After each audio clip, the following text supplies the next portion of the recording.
Okay, okay. Let's have a look here. 25.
let's see what we got. I don't know if anybody got any notifications. Hello, Starsy. Thanks for visiting. I don't think there's a lot of people here right now. A lot of times I don't think notifications ever go out, frankly. That's the way things are these days. Let me just check. Okay, well, it looks like it's just you and me hanging out, Starsy. I actually owe 3 readings to 3 different clients tonight because of being so, let's say, less than average these days. So I'm going to try to make up for it tonight. We'll see what happens. But anyway, so I've been working on the Astrodoodle. Hey, Starsy, can you remind me again of your location? You know how I like to do locations. Let's put this. Thanks, Starsy. I'm just still setting up. I just finished doing the Astrodoodle. I've got a little bit of iced tea.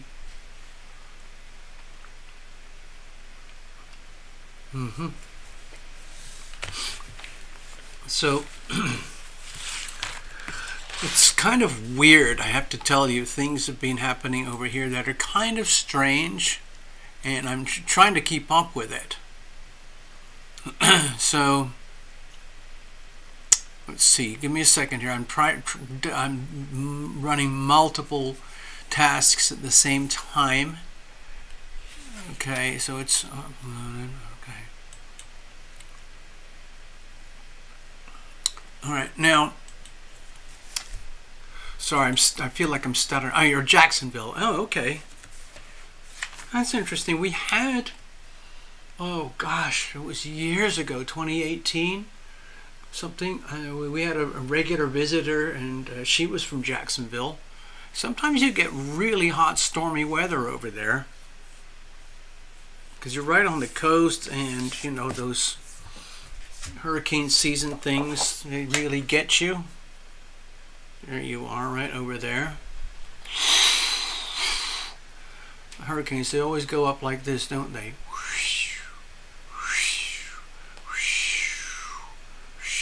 All of this gets slammed.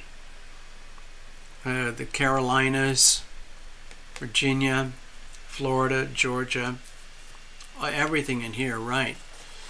Let me put this, oh, sorry, I'll have to come back to that. Give me a second. I think the Interstate 10 starts at Jacksonville,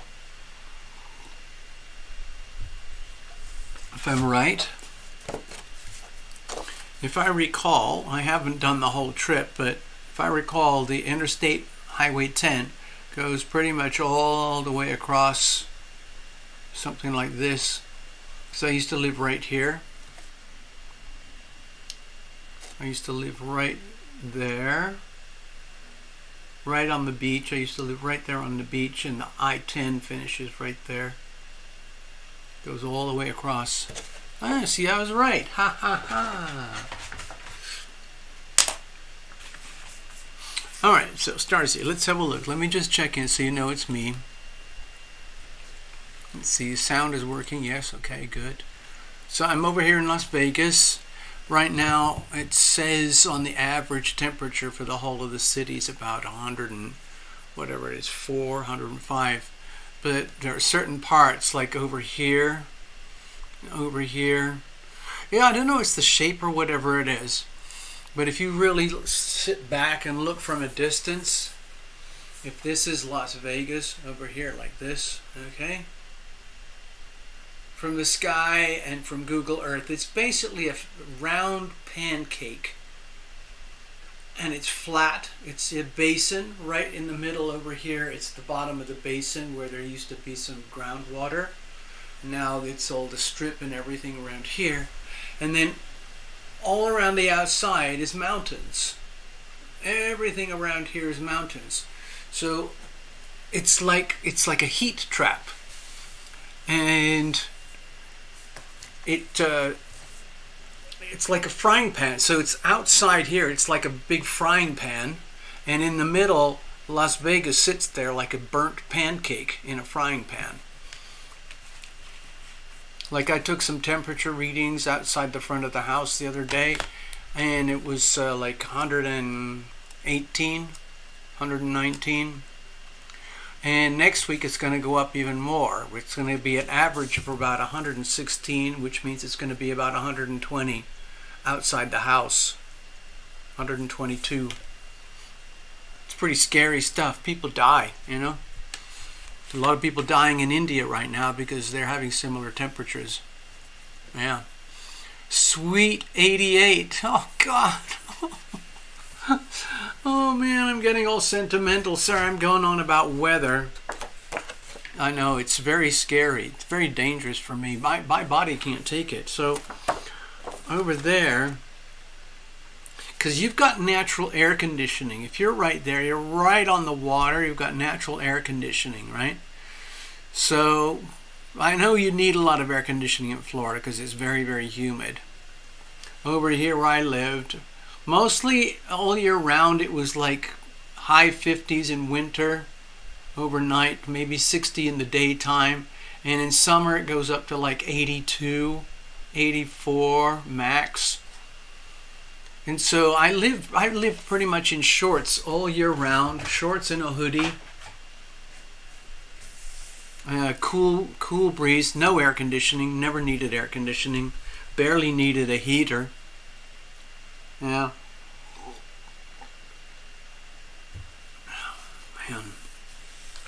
Now I've got. Where is it? I should have made some post-it notes. I'm supposed to do readings for, because they're all bought and paid. I got a reading for Mr. Gregory Ross. Got a reading for Fluffles. And got a reading for Esther. But I don't see them here. My guess is that they forgot, or the notifications aren't going out on the channel anymore, which is, I think it's been that way for years now. Anyway, that's not going to stop us having fun. Let's put that over here. So, okay, let's have a look at the chart. Just for thrills. Actually, let me get this. I'll come back to the post-it notes in a little bit. So, some of you might remember that I did a little video just recently about all the retrogrades. You can see already here. Here we are, July 9th. It's a Sunday. And I just made a video earlier today because I was so spaced out, kind of disoriented, and lo and behold, you know how I love to blame the planets. So there was the moon in Pisces, and it was conjoining Neptune in Pisces on the global 12th house area over here. Very, very trippy. And during that time, some, let's say, very Neptune, Pisces, 12th house issues became very, very prominent in my life. Okay, again, it's like weather. It's already backed off because the moon is already in Aries, as you can see over here. But during the last 3 or 4 days, things became very, very, I don't know how to say it, very ethereal. Let's put it that way. What happened is that the moon was over here, conjoined Neptune in Pisces. Okay, we've already got Saturn in Pisces retrograde. So I did a video about that a few days ago. It was very important for me. Actually, I might have done it yesterday. Can't remember. And then I did another video today to talk more about some even more spacey, weird stuff. And that should have loaded on the channel, but I loaded it to the wrong place, so it's only just loaded now tonight. So I hope you get to see it later. All right, so let's get on. Let's have a look at this. Here we are today, right now. We've got these conjunctions going on, and we've got some cusp issues going on over here.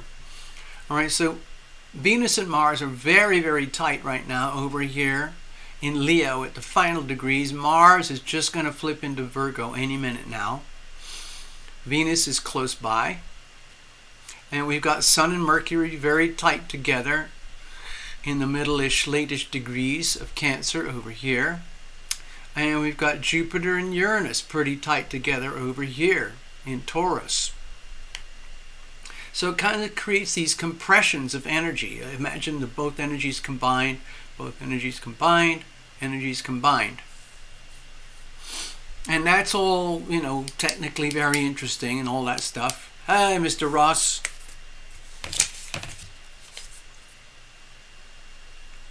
I owe you one. So for the last 10 days or so, it's been very difficult for me to be optimal. But I owe you a reading, Mr. Ross, and I owe Fluffles a reading. I owe Esther a reading, and I don't know if they're going to show up, but you're here, Gregory, so I can do one for you if you want. Anyway, the video that I made the other day and the video I made earlier this morning were centered around some of the things I've been talking about for a long time. Nothing to do with personal, intimate, private astrology, and much more to do with the world, big world stuff, okay? And you might have noticed that if you keep up with my channel, that I talk a lot about the very disturbing kind of sick marriage between China and the United States. They're very, very deeply entwined, and there are some good aspects about it for certain people, especially if you're a big corporate in America with a lot of investments in China. You've enjoyed a good run for a while, but it's all falling apart. If you are an average consumer in America, you've enjoyed the last 20 to 30 years of super cheap stuff coming out of China, designed in America, factories set up in China by American corporations. We use their slave labor and buy the finished products back here. So it's like a circle. And it's been going like that for decades. But the story is over. It's falling apart. Because what has happened is these folks over here have become consumed by power, money, and control. Or rather, the lust for power, money, and control. They know what it's like to have money pouring in. Okay? All under the CCP. And they control everything. And now they want to indulge in that power and that money and that control. And it's not a pretty story. I've talked about it a lot. So if you want to find out a bit more, please check out my video. That's also just finished loading. Should be just finished loading. It might not even be processed yet, but it's there. It's on the channel. It's quite different from what I normally... Well, it's not. It's still me just doing my thing. But anyway, right now, as you know, I've been talking about it for years. Even before January 2020, even in 2018, 2019, we were talking about all this action up here with Pluto. And we reached the point of critical mass at January 2020. That's when the, let's say, the tectonic plate went. That's when the let's say, biological weapon was dropped on planet Earth, and then the first shock wave appeared in March 2020. And the rest is history. In 2020, 21, 22, 23, March. So that's 3 years. 3 years and 4 months we've been dealing with the aftershock of the biological bomb that was dropped in January 2020. And it led to global financial chaos, which was the ultimate goal of dropping the bomb. The financial chaos was triggered by a global health emergency, as you all know.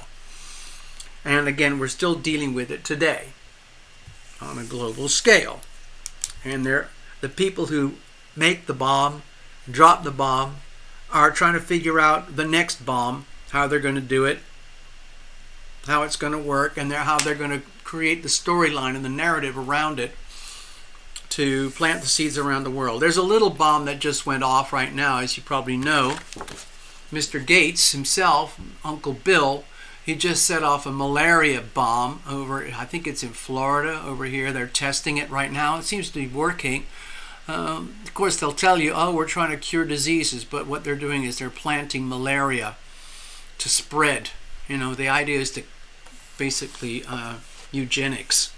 Let's kill as many billions of people as we possibly can. All you have to do is study the Bill and Melinda Gates Foundation. All you have to do is study the World Economic Forum, and you'll study and understand exactly what I'm talking about. Enemy number one. Okay, we got that. We already know that. Enemy number two, WEF. This one is C, P. This one is WEF. And they're all trying to take this down and to take this down. Anyway, is it a coincidence that the astrology looks very much like this right now? This particular axis right here. The United States was born with Mercury in Cancer, 27 degrees, which is where Mercury is right now. It was born with Pluto in Capricorn, 27 degrees. And Pluto's at 29 right now, so it's still very, very tight orb of influence. So this is a very powerful opposition right here. Mercury, the planet of communications and day-to-day commerce between we the people. In other words, imagine you are at the local village fair, the local farmers market, the local weekly community event where everybody trades and barters, where everybody brings out their pop-up tents and they sell lemonade and tacos and handmade belts and buckles and sell baby chickens and goats, and they have petting zoos and homemade jams and jellies and honey and vegetables and produce and all sorts of things, jewelry, mystical tarot readings and astrology readings, arts and crafts. Okay, your typical full-on, hello Silver Edge 99. Hey, you've been here before. Your little picture, it makes you look like Tucker Carlson. So anyway, imagine that. Let's just say Mercury in Cancer, 27 degrees, represents a highly evolved farmers market type of community. And that was the way America originally began in terms of commerce. All across the United States, millions of small towns, farms, villages, small communities, with maybe a couple of cities nearby where a lot of trade and commerce was enacted. Yeah, oh, absolutely, Mr. Bryant. Yeah. So, massive degradation of matter, absolutely. Degradation of our beautiful planet. Oh, that's what happens. All you have to do is keep animals and keep breeding them inside a box. Let's say this is a box, okay? And you plant a few little animals, little rapid breeders like rabbits or something. And you just keep feeding them. And you never clean out the litter, and you never clean out the poop or the pee, and you just keep feeding them, and they feed themselves on all the resources. Eventually, this is going to become heavily contaminated. And we become toxic to ourselves, which is exactly what would happen is if you had an enormous box full of rabbits that were breeding nonstop. So they just devour all the resources and eventually become sick and die, and they all die. That's it. You know, there's no more food left, there's no more water, everything's diseased. You know, it all ties together. So that's happening right now. So think of the little description I had here. Mercury in Cancer, 27 degrees. That's very much about commerce between the home and the family and the neighborhood and the villagers and the townspeople and the farmers all across America. This is classic Americana, all right? Everywhere you would go in America, at its peak glory, which would have been the halfway cycle of Pluto, which would have been over here when Pluto was in Cancer. That would be about 125 years ago. That's when America was kind of at its zenith. There were a lot of problems, of course, with internal wars and whatever, because there's a very revolutionary aspect to American astrology. But in general, this was an extremely bountiful, highly commerce-oriented agglomeration of people. And this was already very well established by that time. Tremendously, I would say, functional agricultural and commerce all over the place, just at the beginning of the Industrial Revolution. So, train tracks were coming out, and eventually the telegraphs and roads are getting built. It isn't just gravel anymore. The ports are being built, and even the West was being inhabited. And so, just imagine the farmers market that I was describing all over America, every week or every month, huge farmers markets, buying and selling of horses, cows, pigs, donkeys, chickens, goats, whatever, fruits, vegetables, grains, all of it. And then, deep at the core of America is Pluto in Capricorn, 27 degrees, exactly opposing it. And so the Capricorn energy is all about, hey, we need to get organized here. We need to go big and grow and expand this and turn into a highly profitable, hyper-efficient organization. And in order to do that, we have to destroy the small towns and the small family farms and take over and create large cartels and monopolies. Okay, at the peak, 125 years ago, that didn't really happen, but the seeds were already planted. There was enough goodness and wholesome bounty over here to attract the Pluto and Capricorn energy, which then, for the next 125 years, grew and grew and grew and ravaged the United States to where we have it today, where everything is operated by, let's say, 10 or 12 multinational conglomerates and cartels operated, basically managed through places like BlackRock, Vanguard, Washington, D.C. So it's basically let's just call it what it is. It's a massive fascist state where it's a government corporate agglomeration designed to enhance and line the pockets of the corporate bigwigs and all the politicians and the lobbyists who work in association with this cartel type energy. So we're talking about, I like to think of neutrality, but each planet, each sign, each house has a healthy and an unhealthy expression. Now with this polarity, with this opposition, it's very obvious that you're going to see both completely happening at the same time. So right now in the United States, there are enough people who are realizing, like, wow, our bounty has been stolen by these freaks in suits over here. It's not right. So there are people, typically more like conservative rural patriots, and even suburban and maybe even urban patriots and traditionalists who are trying to recapture and salvage the small family farm, the small community business approach. Now, here's the thing. This approach over here that we talked about is inherently inefficient from their perspective over here. From their perspective, we need to buy out all these small farms, destroy the mentality and the hope and the vigor of the small farmer, and turn it into one massive corporate farm, and we'll move it all over here into the San Joaquin Valley, where there are millions of acres under corporate farming control. And a lot of the small family farms were destroyed here in California. But that's the same story across the whole of the United States. Millions of farms and farmers have been destroyed and taken over by, Archer Daniel Midland, Unilever, Monsanto, all the big food agro conglomerates. Same thing with oil and gas, timber, all of it. Anyway, so we're seeing it right now, face on here in America. There's enough people over here who are realizing we've been screwed.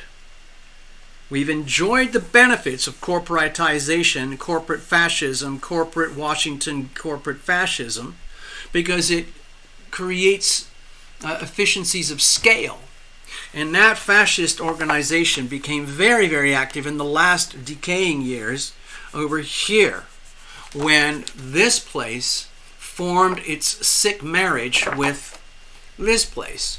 And so you can think of the basic administrations at that time, the Clintons, the Bushes, the Obamas, and now the Bidens, okay? They're all, the way I look at it, they're all criminal organizations that actively sold out this place to this place in order to take the business model to the absolute extreme. So we were seeing the most unhealthy aspect of Pluto in Capricorn retrograde. And it's full on in our faces right now. You cannot not see it. So there are some people who are saying we have to reinstitute all of this and go bigger. We can't just have fascism all across America. We need it across the world. And it has to be run by the WEF and the CCP. They're competing, but they're enemies to each other, but they're actually,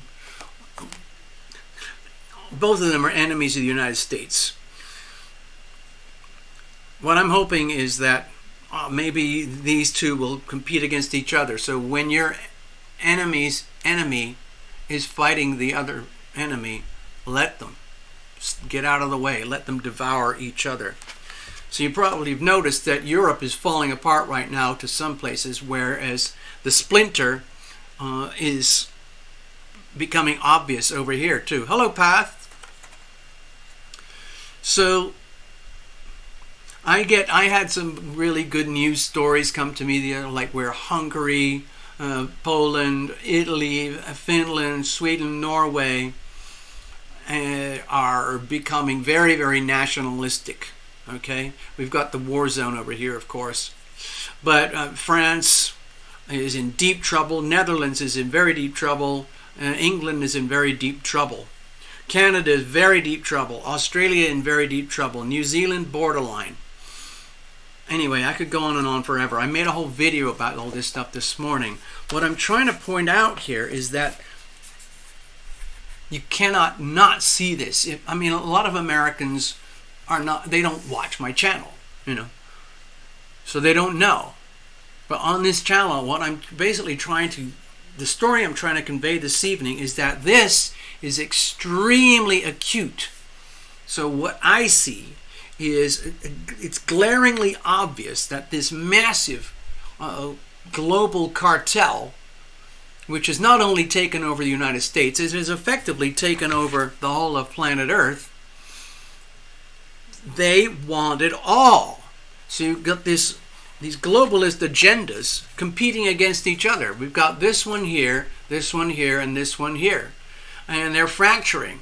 So now you've got the BRICS nations coming up. You've got the Shanghai Cooperation Organization coming up. And those are all, let's say, natural reactions to the weaponization of the United States dollar. If we go back, look at this.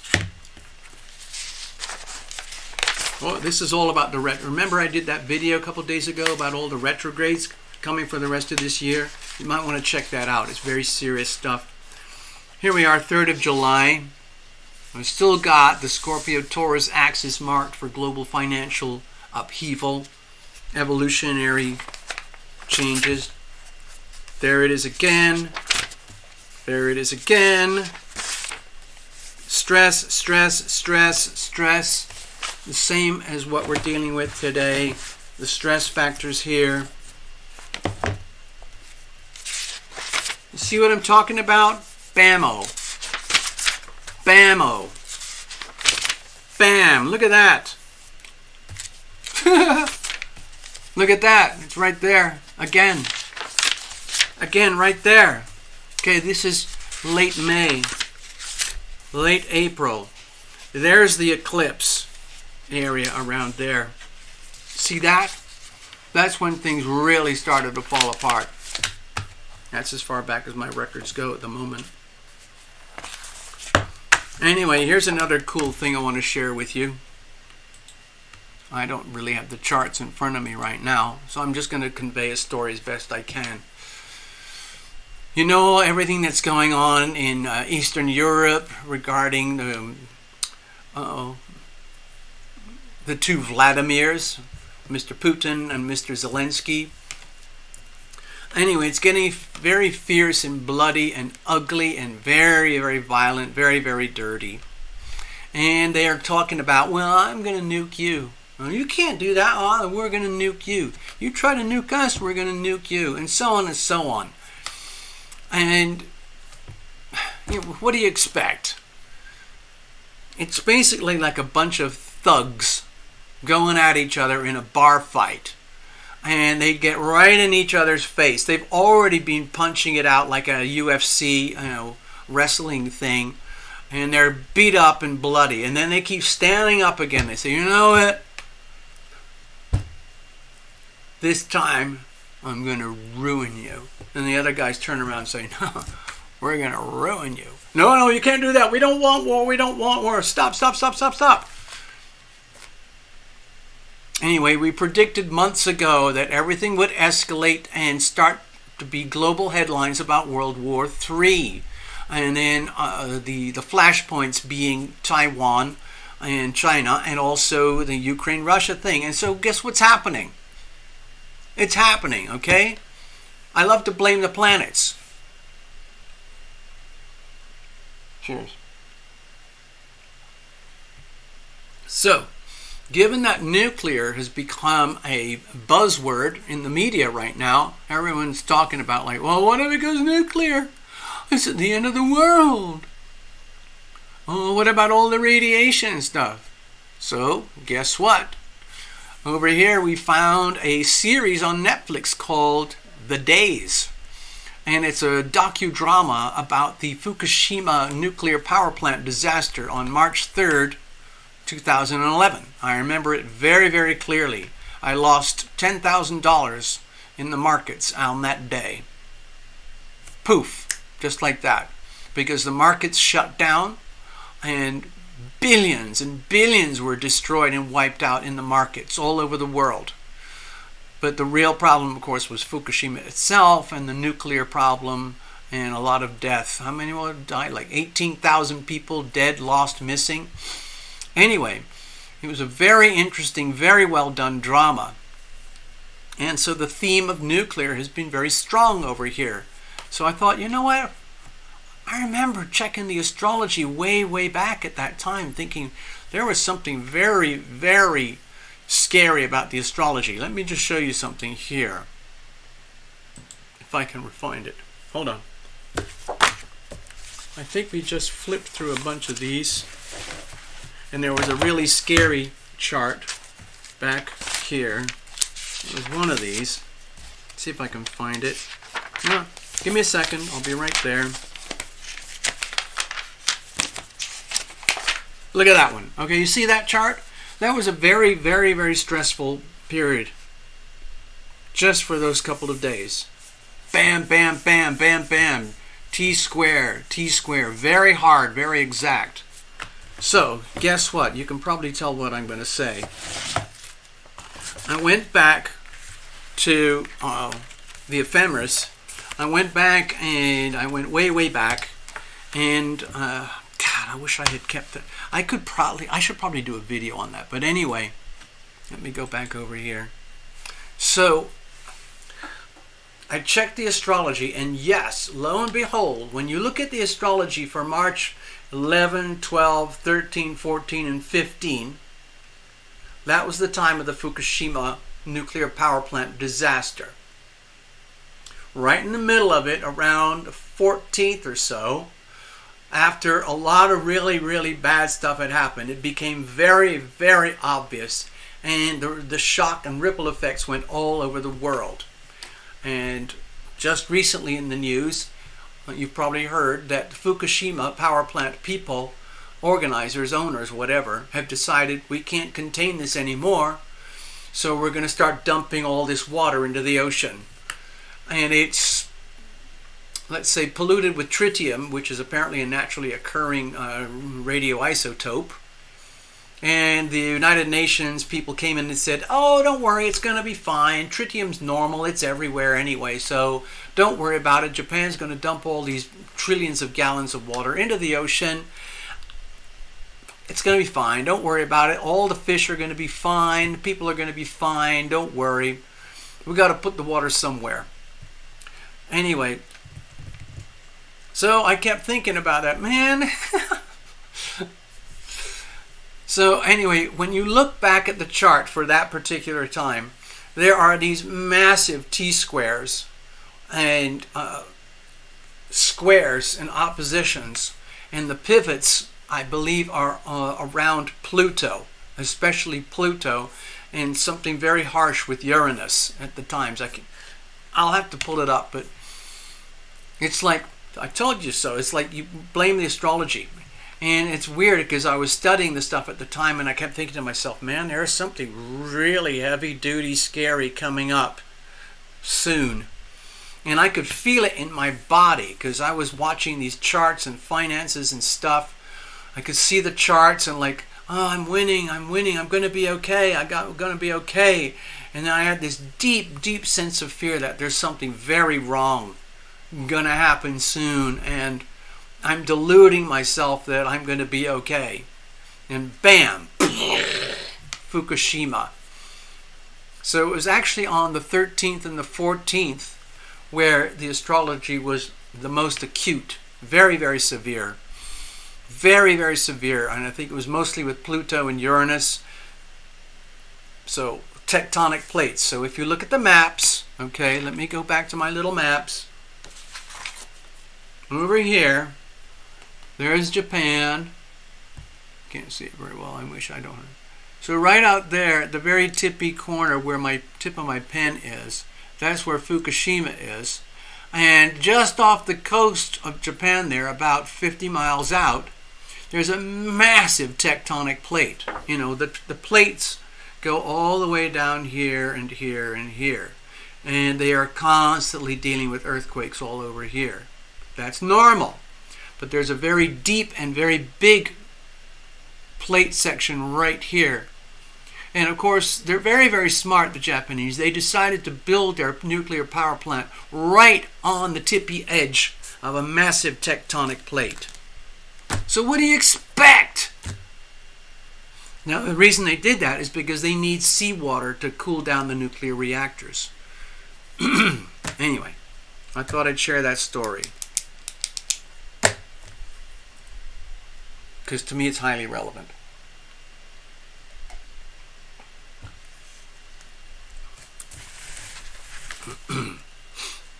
Alright, so let's have a look here. We've got Gregory, and there is no Fluffles, there is no Esther.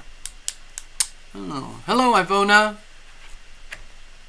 Hello Path. I said hello to Starzy. Starzy showed up almost the moment the show came on. As far as I remember, Henry Bryant and Silveridge are both kind of like scientific types, if I recall. I'm not sure. I remember you were here once before.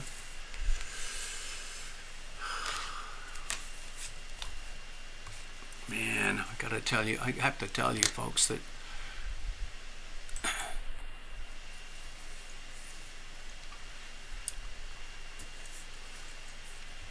so I don't know how to put all this, but from my perspective with the astrology, everything is perfect. Everything is exactly as it should be. Why is that so? How is that so? It's because it can't be any other way. Things are the way they are. Energy is what it is. It's always shifting and changing to whatever. And some of that shift and change is induced by the planets and their orbits and their magnetism and their, you know, the sacred geometry, the way they interplay with each other. And it affects us. It affects we the people, what we do and how we do it. And I'm affected as much as anyone else. I have to confess, with Saturn in Pisces, Neptune in Pisces at these really strong degrees, I have to be really careful, because I'm feeling a lot of the times these days I'm just in this sort of transient world where I'm like my pineal gland, you know, the thing in here, which is sort of very closely associated with like visions and extrasensory perception and stuff. This seems to be a little bit hyperactivated recently, where sometimes it's just like, okay, you gotta maintain a distinction between our 3D reality, Saturn, and the ultimate vastness of the universe and heavens and life beyond the veil. Because there is a veil.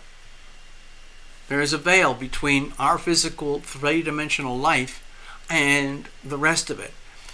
And most people don't encounter that veil until they have a near-death experience or they actually die. So that's what my video was about earlier today.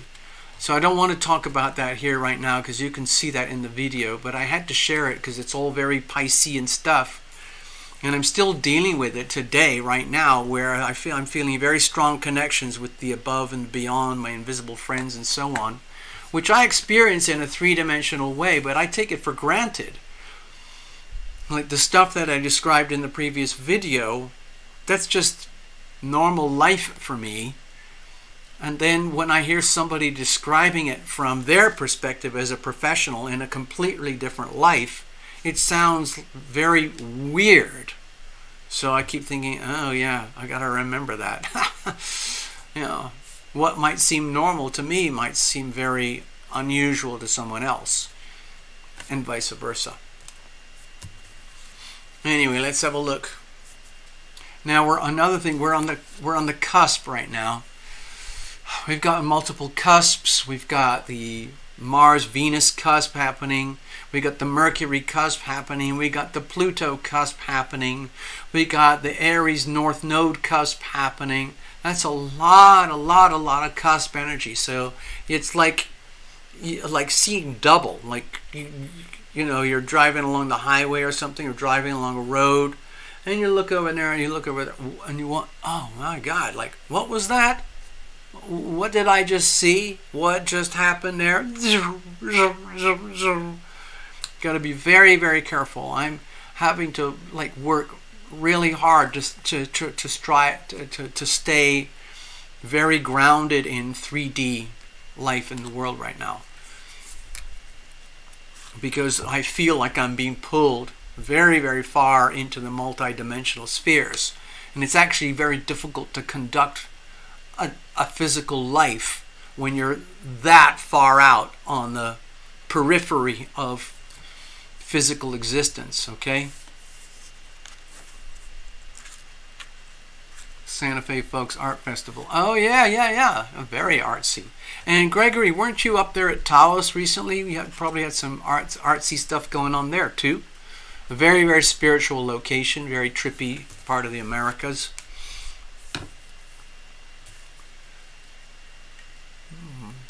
Yeah. Oh, yeah. Okay. All right. So I think what I'll do, if it's okay, Gregory, I'm going to dive into your reading, and we can hang out a little bit after the reading. See how that goes, okay? I don't know if Esther or Fluffles are going to be here. I could probably handle one, maybe two other readings. If anybody wants to put in a donation, I'll just show you the routine. You go to a device, a tab, a window. You go to TarotLumination.com. You find the donate page. You click the donate button. The processor comes up, the payment processor. You swipe a card, and you're done. Donation comes straight over to TarotLumination. Kaboom! You get your mini reading. There you go. So I think what we'll do is we'll get set up for Gregory. I'm going to put this one aside over here. put this. I'll keep this handy in case we need it.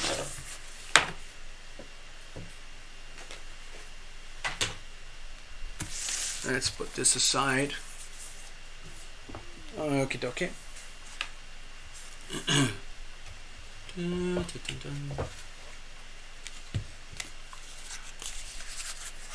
Alright, let's have a look. Okay. Cheers, everybody.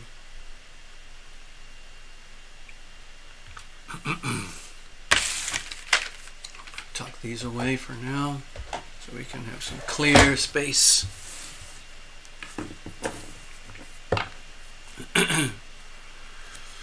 Santa Fe is very beautiful. It's one of the cities I visited years ago. Taos is just up the road. Again, very beautiful, very spacey. Very, very spacey, artsy land. I don't know if I haven't really done any locational astrology for Santa Fe and Taos or even New Mexico in general, but I wouldn't be surprised if it has a very strong Piscean Neptune type of vibe, maybe 12th house issues and so on.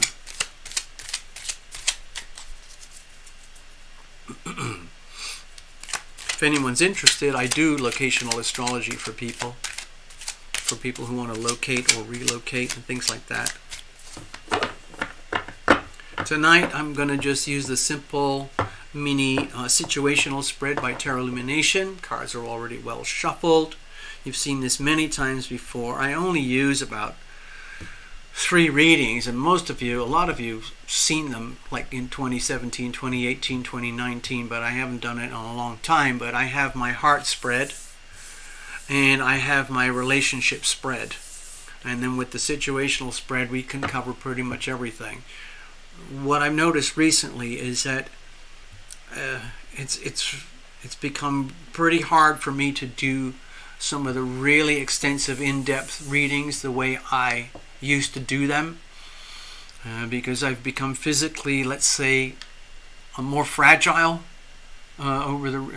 since 2019, 2020, basically since March 2020. I never caught the famous worldwide bug, but I became, I would say, a lot more fragile since then. I don't like admitting it, but it's true. I like to be very physical when and how I can, but it's getting increasingly difficult. I mean, it sounds ridiculous. I mean, it's okay, I can shuffle cards and things like that, but it actually takes up, some of you actually, give me a second, Gregory, some of you might know this, okay? Oh, look who just dropped in to visit. If anybody's feeling like they want to put some effort into doing some moderation, feel free to moderate that character who just arrived. A little bit of a mischief. Anyway. So, I don't like to be distracted like that. I'm so sorry. So sorry. Knocked me completely off kilter.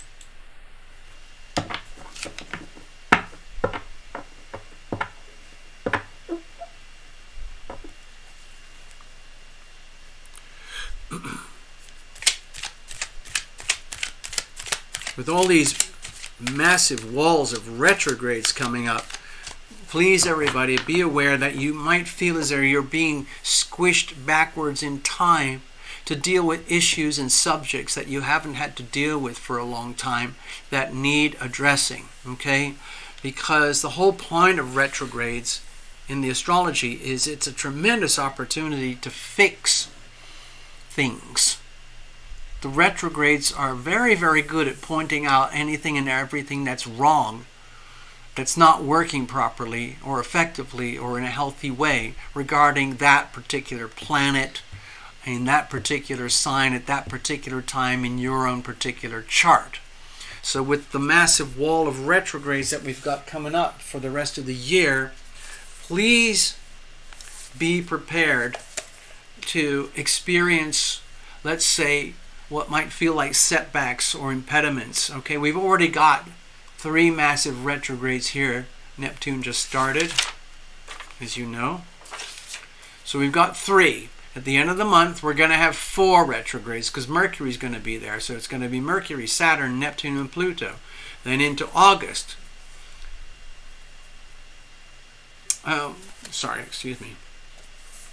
Venus, Saturn, Neptune, and Pluto. Okay? And then into August, we're going to have Mercury, Venus, Saturn, Neptune, and Pluto. And there's going to be an overlap here, right here. Mercury, Venus, Saturn, Uranus, Neptune, and Pluto. 1, 2, 3, 4, 5, 6 planets retrograde simultaneously. Okay? So mark your calendars. The end of August. There might be a lot of stress factors piling up.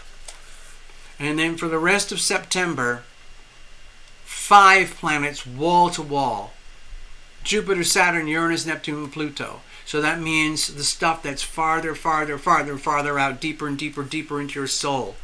So it's like all of us on here on Earth are going to be forced to go into some very deep dive self-examinations to try and figure out and understand what's not working so we can repair them to get them to work again. And then it'll ease off. But I just wanted to give you a heads up.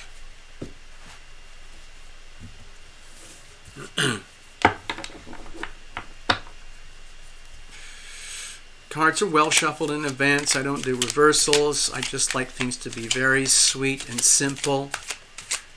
I don't paint. I like to think of myself as an artist and writer and a musician. And when I paint a painting, I don't paint it upside down. Okay, to me it's almost like an insult. Anyway, so here we go. Situational spread. And I lost my thread there when so-and-so showed up. Situational, locational astrology. I might have mentioned something about that. Okay, anyway, let's bless this deck. Bless this whole deck. Bless every single card. Okay? Bless the whole channel. All the lighting, the microphones, the cameras, the internet cables, all this multiples, 5 layers of softwares that I have to operate simultaneously, the wires, the platform itself, and all the ephemeris data that's available that allows us to do this at all. All right. One last mini shuffle, okay? Thank you, Gregory, for your patience.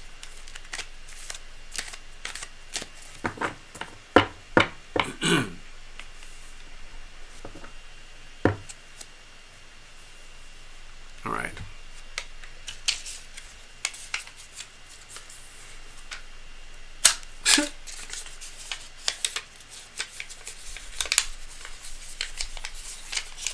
I don't know why it's curling up.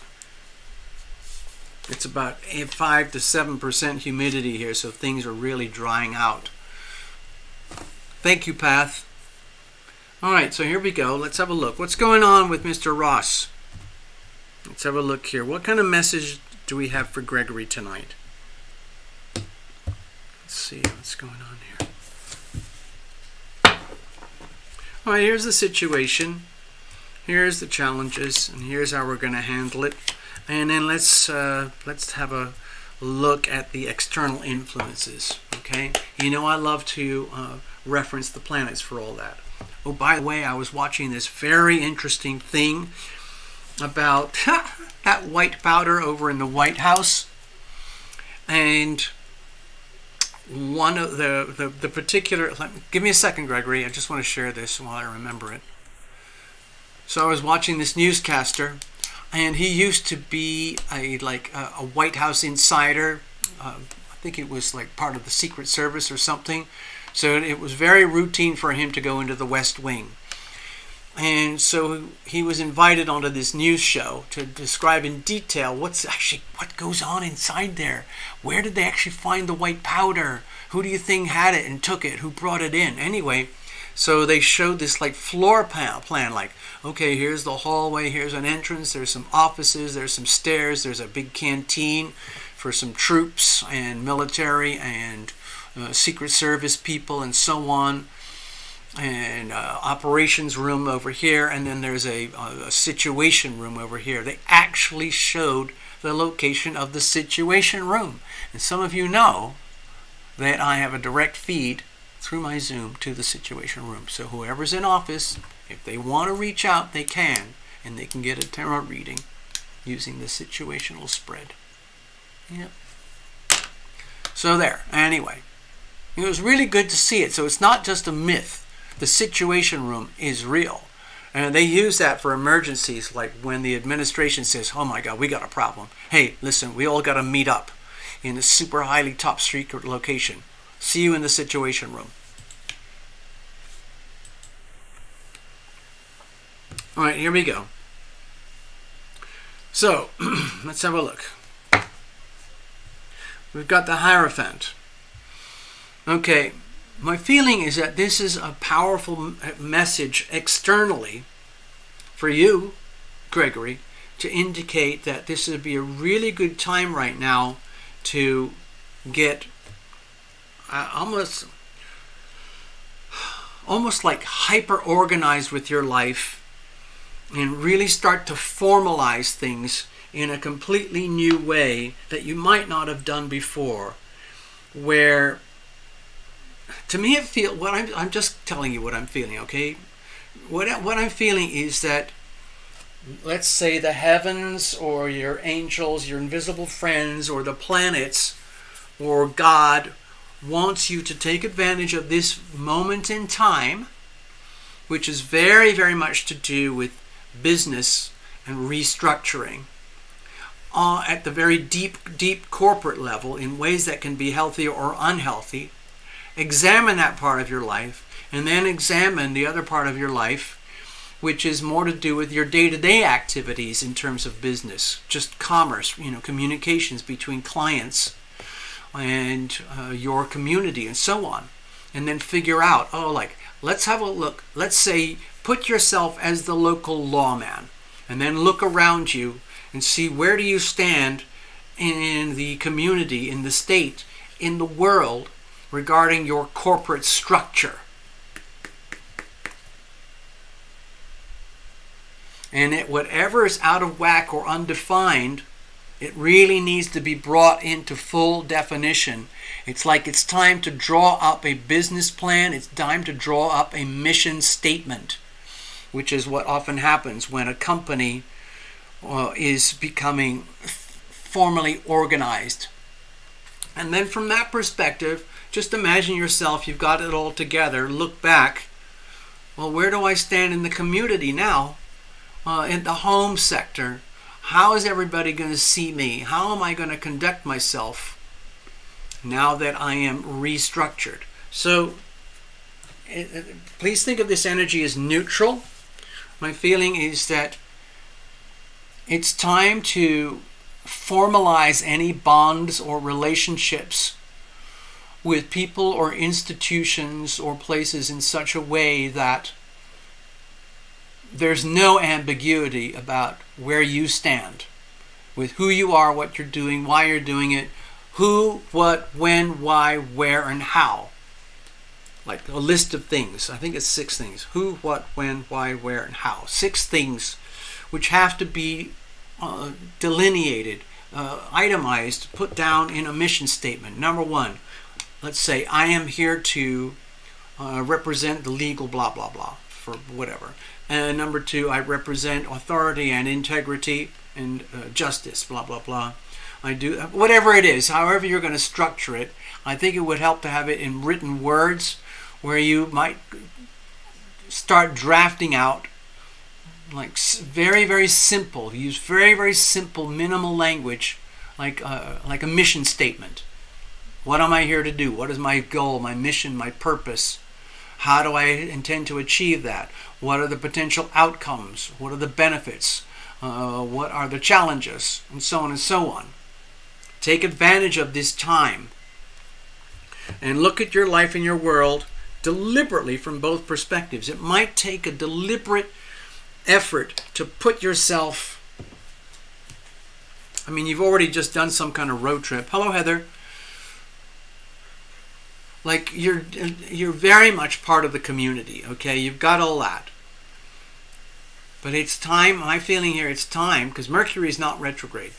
Pluto is retrograde. You might as well take advantage of that right now and figure out, like, how do I improve and refine my corporate structural identity within the local community in such a way that it works for me and the community, and it works for the community for me. So it's mutually beneficial.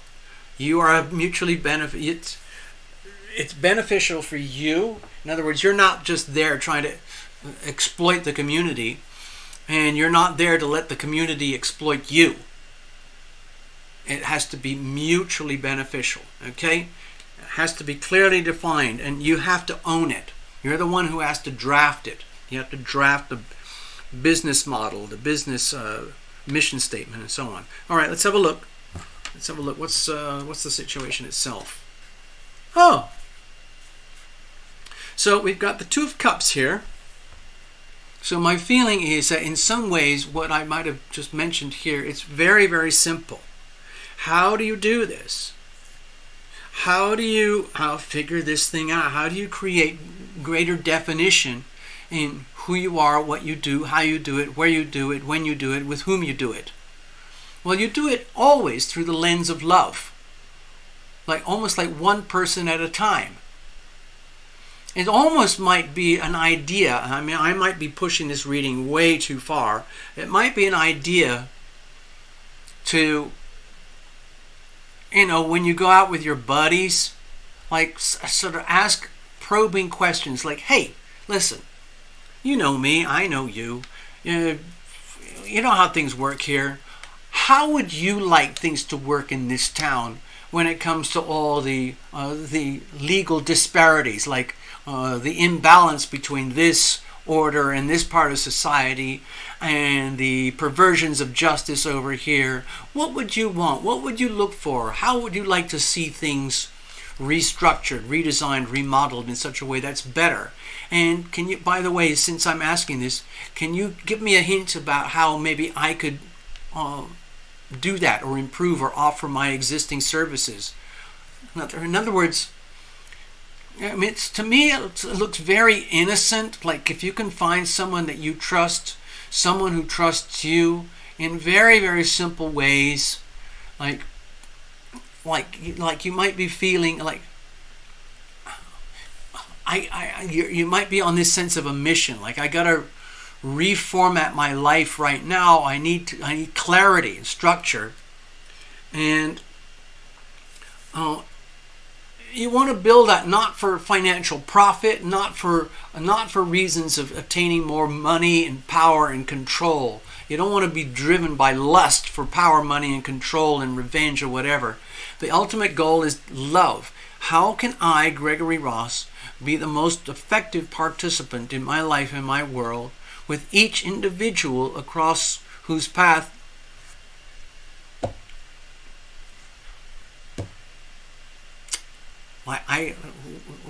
with whoever's path you cross, okay?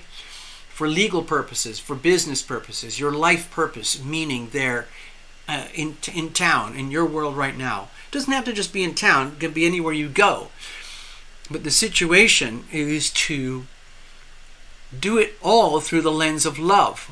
What is the most loving way that you can upgrade yourself, your business, your life, your world, your health, your finances? And take advantage of the energy of opposition here. Think of this as the energy of relationship, the beautiful divine gift of relationship, in a very pure, loving way.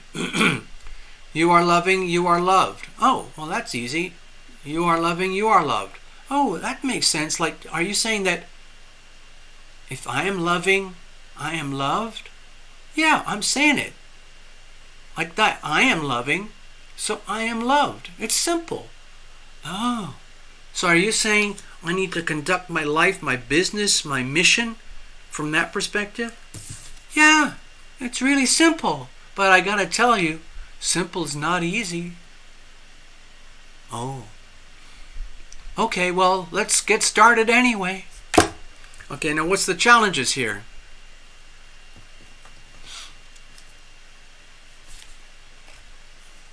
Okay, Queen of Cups energy.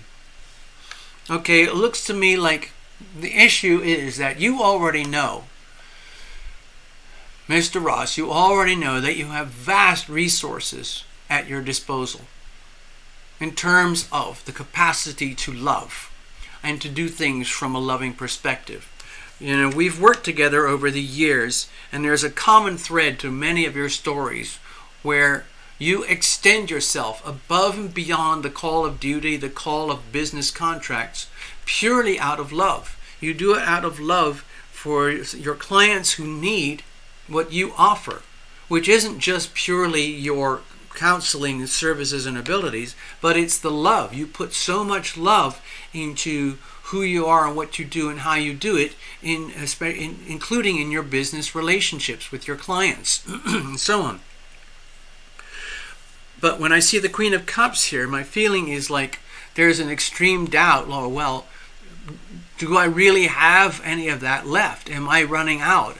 Is my super abundant flow of love that I have on offer, am I really truly capable of delivering and improving in the way that this reading is talking about already?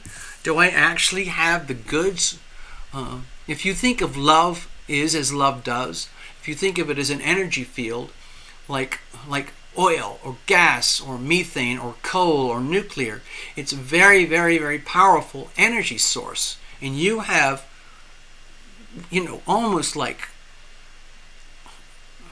almost unlimited resources available. The question is, how do you administer, how do you channel, how do you, let's say, express that energy in such a way that translates into, traditional three-dimensional, very, very corporate type structures, like, legal structures. It seems very like these two worlds would be very far apart. But you are like an integrator. Like there's you living in your world, and then there's your social life, there's your clients, and then there's your adversaries and your own personal challenges. And you have to deal with them all at once. But what I'm sensing here is that we're really talking about restructuring, remodeling, redesigning the core mission statement of your life. Got to come from the perspective of be loving, be loved. Okay? And then there's the doubt. Am I already spent? Have I already wasted all my talents, gifts, and resources to be loving and be loved? Oh no, oh no, oh no. Well, that's just a fear. I'm just sharing something separate with you here. Give me a second. Being loving and being loved. It's actually an infinite capacity. And really it's much more, it's not about the work, it's just about the willingness to be an instrument of the healing power of love, which is who and what you are already. And so sometimes we forget and we get submerged and we're drowning in our own three-dimensional problems, and we forget that we are multi-dimensional beings, and you always have access to the healing power of love. Your invisible friends are right there on demand. But we often forget, and it works so much better when you're fully consciously aware and connected with the great beyond. So it's like, hey, man, I need help. Like, imagine you're talking to God or your angels or whatever. God help me, okay? And you mean it. And then show me what to do, show me how to do it, show me a sign, whatever it is. And that's like an invitation. Fill me with the healing power of love. Load up my gas tank again. Fill up my tank so that I can be an effective instrument, so I can go out there, be who I am, do what I have to do with my upgraded mission statement, blah, blah, blah, all of that. Just give me the juice. I need the juice. Because I'm scared I'm running out. I'm scared I don't have enough. Okay? Understand? Get it? Okay, thanks. Amen. Bye. Gotta go. That's sort of what I'm talking about, all right? Now, that's a legitimate fear. Because, for example, I often wonder myself, You know, how on earth am I going to find enough capacity to love and be loved? Where am I going to get the energy from? And I realized, wait a minute, all I have to do is be the instrument. All right, let's have a look. How are we going to deal with this going forward? Okay, so with the Ten of Swords here, remember that there's a kind of a relief that comes with this, like it can't get any worse. So once you look, if you have take a snapshot of your life and go, you know what, Gregory, I'm looking in the mirror. What is that Dickens thing? It was the best of times. It was the worst of times. With the Ten of Swords here, when you acknowledge things, like if you acknowledge to yourself that you've been through so much hell already, you already know pretty much all the top 10 basic storylines for how hell plays out in life. Not only for you, but for the whole world, for everybody. You're very, very acutely aware of so many adversities in life and how they can be so crippling, so destructive. But that's a very skilled, it's almost like being a warrior. You know, in wartime. Okay, I'm really stretching this reading. I hope you don't mind, Gregory, but I'm feeling flooded, okay? So when I look at that Ten of Swords, to me it's a reminder, like, I have a couple of books here. I can't really do, I'm physically relatively frail, okay? So let's say if I was attacked in public, I would probably choose to run. Just run. If I see a potential danger, I would just, let's get out of here. And I would do everything I can to avoid being sucked into it, even if I felt like I was being sucked into it because I was being insulted or something was very wrong according to my belief systems. I don't want to die just yet. I don't think it's my time or anything, so I would probably gracefully remove myself. If I'm in a very dire situation where I don't have any options, I have the right and the ability to choose to defend myself. So, I'm saying that as a backdrop to what I'm going to say next. What I'm going to say next is that I believe I've lived through many, many, many lifetimes, and quite a few of them have involved war. So I'm very familiar with war and the dynamics of war. How, why, what, where, when, and who war occurs. How wars are played out. How wars are won. How wars are lost. So in order to prevail, in order to survive, you can't be innocent. It's like you have to learn and understand and know every nasty, dirty, bad move, tactic, strategy, painful thing that can happen in situations of conflict. And that's what happens with soldiers and military. They go through tremendous amounts of training, combat training, and exercises, continuous exercises, to be ready for that moment when there might be a strike, or where they have to be called out to do what they have to do, which is to protect and defend. And let's say I joined the military and I had no training, no exercises, and they just gave me a bunch of guns and ammo and some grenades and said, okay, it's time for lunch, everybody. Okay. Time to watch TV, everybody. Okay, relax. It's time to hang out with your buddies. Okay, it's time to go on a vacation. And then all of a sudden, ding, ding, ding, ding, ding, ding, ding, war. And then you go, okay, and it's time to go to war. Shoot the bad guys, and you got no training on the guns. You don't know how to, clear a room. You don't know how to behave in the battlefield. You don't know where all the landmines are. You're going to die. So that's my point with the Ten of Swords here. If you treat all your negative experiences in life as learning experiences, and they add up to 10, it's like you have a very, very extensive knowledge about anything and everything that can go wrong. How, why, what, when, who, and where. Okay? So that's very, very valuable. In other words, you have the training, you have a toolkit, you have skills, natural skills that you've learned over time, and you now own those. Okay? So don't be scared about the Ten of Swords. The way forward is to understand that you are already highly skilled and you have all the credentials and all the experience to do this, what I see as an upgrade, a big shift change in your life where you formalize everything in a more defined, clear way at the ground roots level, which will be better for you at the depth of your soul, which will make day-to-day life better for you in the community. I'm going to go back to this again. Sort this out. That'll be better for you in day-to-day life. Over here, there's no retrogrades. You can have a very comfortable, strong position here looking back. Oh, now through the beautiful gift of mirroring, the beautiful gift of pure opposition and reflection, you get a very crystal clear idea of everything and anything that's not right at the very foundations of your world. And you can go, now I see it. I can correct it and draft a new mission statement, my new business model of life going forward. And you have immense skills because you know every trick of the enemy.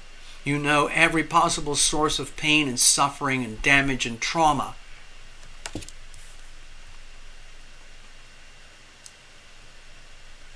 All right? So that's very valuable. This is very, very valuable. So I hope that helps you. Thank you, Gregory. Hey, TL on your PayPal. Oh, thank you, Necessary. You know what I'd like to do? I'd just like to put these away.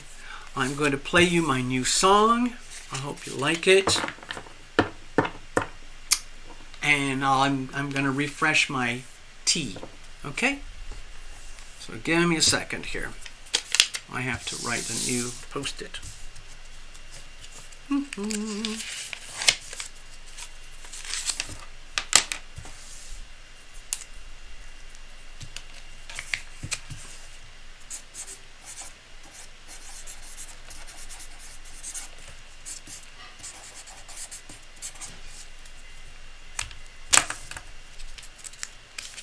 I'll put that over here and I'll be back in just a moment. I invite you to listen to my let's see if I can do this. I've got the technical ability to do the song. How am I going to do that?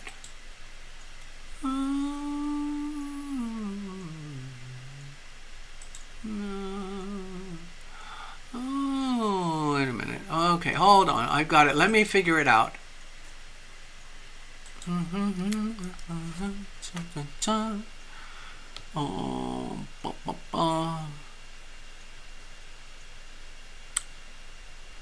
don't know what that is. What's the night? Hold on, I gotta find. Oh, where's the night yesterday? I think this is my new song. Let me see if this will play for you. Okay, I'm calling this my 2A song. It's from TarotLumination. 2A stands for Second Amendment. Hope you get something out of it.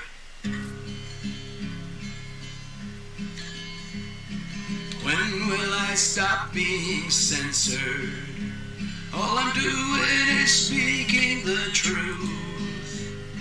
Instead I'm labeled as a domestic terrorist, extremist with a short fuse. The fake news just lies and suppresses. The Marxists are writing the scripts.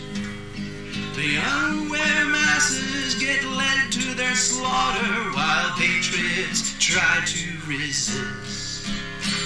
Oh, you can't take me down and you can't shut me up. I got the First Amendment by right.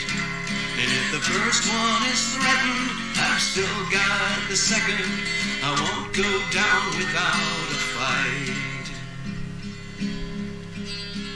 Yes, we still have our sweet Constitution, but it's severely being abused.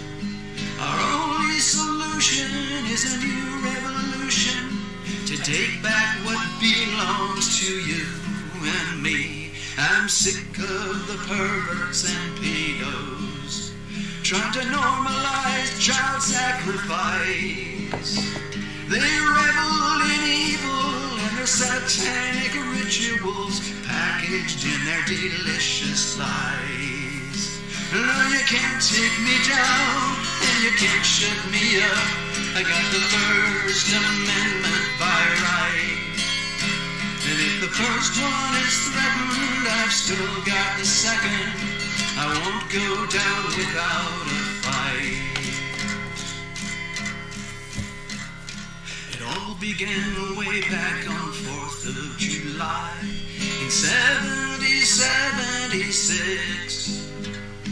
The founders and fighters gave their lives for our freedom. I don't want to live through that again. You see, I'm recalling a past life from that exact time. I shed blood to shake off the chains of the tyrants and despots who owned us like cattle. But if I have to, I'll fight them again. Oh, you can't take me down and you can't shut me up. I got the First Amendment by right. And if the first one is threatened, I've still got the second. I won't go down without a fight. No, you can't take us down and you can't shut us up. We got the First Amendment by right. And if the first one is threatened, we've still got the second. We won't go down without a fight.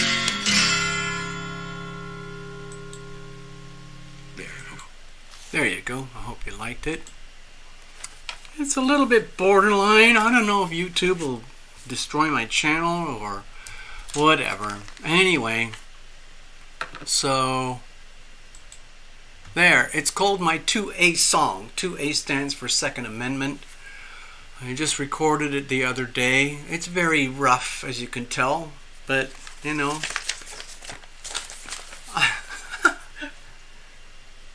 I'm just one of those people. It's pretty, let's just say it's pretty rustic. Thank you, Elizabeth. I'm glad you like this song. Oh man, yeah. So anyway, it's like a rebel marching song, you know, for the upcoming revolution when Pluto goes into Aquarius for real. Oh my gosh. Yep. You understand me, necessary truth. You get it. It's very, very true. That's actually how it all works.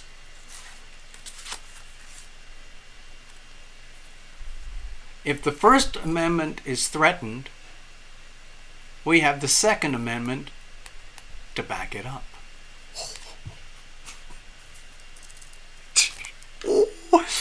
Yeah!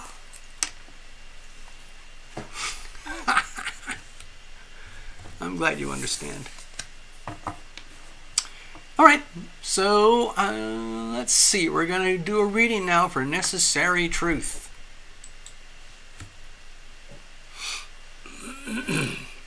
Alrighty. Cheers. This is my little iced tea. It's artificial. You know, there's tiny amounts of caffeine in here. And I have to admit that with my situation right now in life, I'm resorting to artificial means of keeping things together.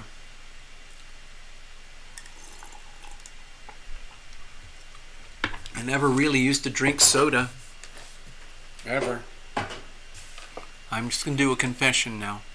Okay? Alright, so necessary once, we're going to bring John into the picture. Okay? So, we will do that.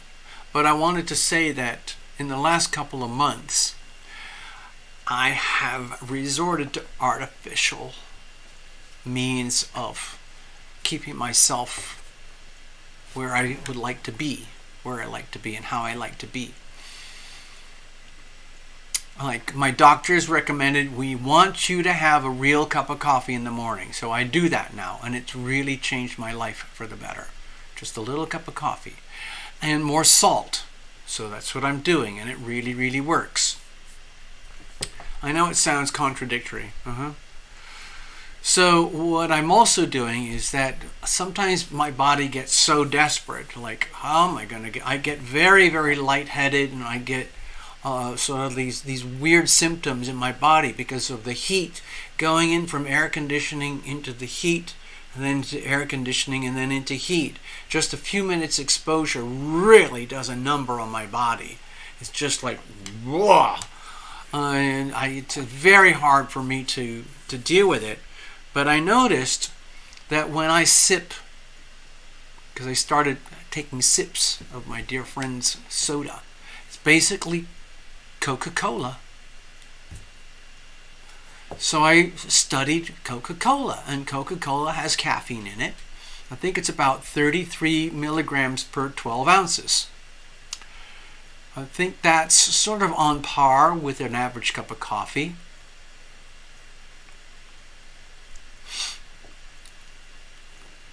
And I tried bottles of Coca-Cola, cans of Coca-Cola, and then Coca-Cola from soda fountains, like inside a 7-Eleven or a Circle K or a convenience store from a machine. And what I like best is the Coca-Cola from a machine. It has to be original Coca-Cola. It has to have sugar, and it has to have caffeine and all the ingredients. And I looked up some of the formulas for Coca-Cola. It's amazing. In the old days, they really did have cocaine. They don't now, but they do have coca extract. There's actually coca extract, but they're not saying it's cocaine. Anyway. So, yeah. And it really, really helps me. But again, because it's artificial, the caffeine and the sugar, I'm not really supposed to take sugar at all because of the my health conditions. But I do because I like my cookies, and I like certain cakes. And also I would like this Coca-Cola. So every couple of days I get a Coca-Cola from the fountain. And it works miracles. And I can see why people drink it by the gallon and why they're completely addicted. I went to the grocery store this afternoon, and there are people walking through the grocery store aisles with carts full of Coca-Cola and soda. Just imagine all that caffeine and all that sugar being pumped into your body all day, every day. That's what some people do. They don't drink water.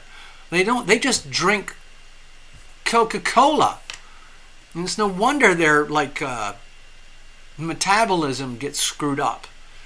Just one soda, Coca-Cola, for me, I really feel it in my body. But anyway, it's really, really helped me. But you can't overdo it. It's not healthy. All right, so we're going to do a reading for Necessary Truth.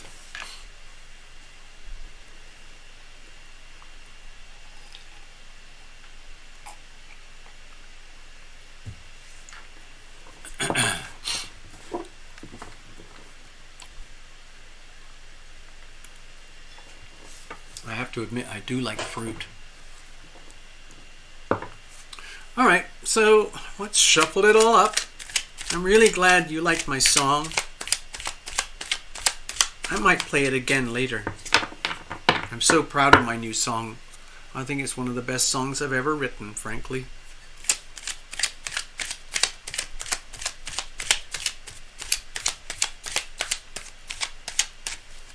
I wish I could get my song played on somewhere like one of those Second Amendment YouTube channels with 500,000 subscribers, or I could get it over to JP Sears or Tucker Carlson, something like that.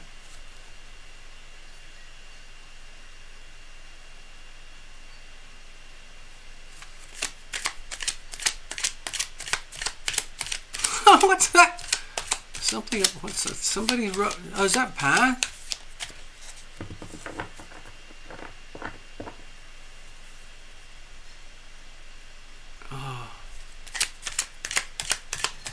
I'm sorry, but you can't live off Coca-Cola.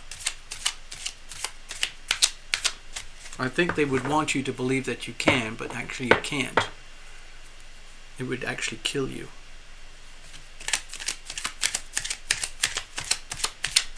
Anyway, I'm having very modest little iced tea this evening. Unsweetened. I tried sweetened iced tea a couple times. I can't stand it.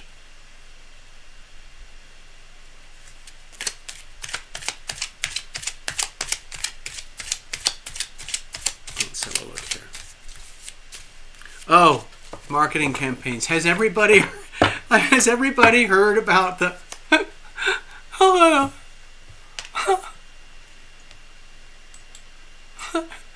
Did everybody hear about the Ben & Jerry's ice cream scandal?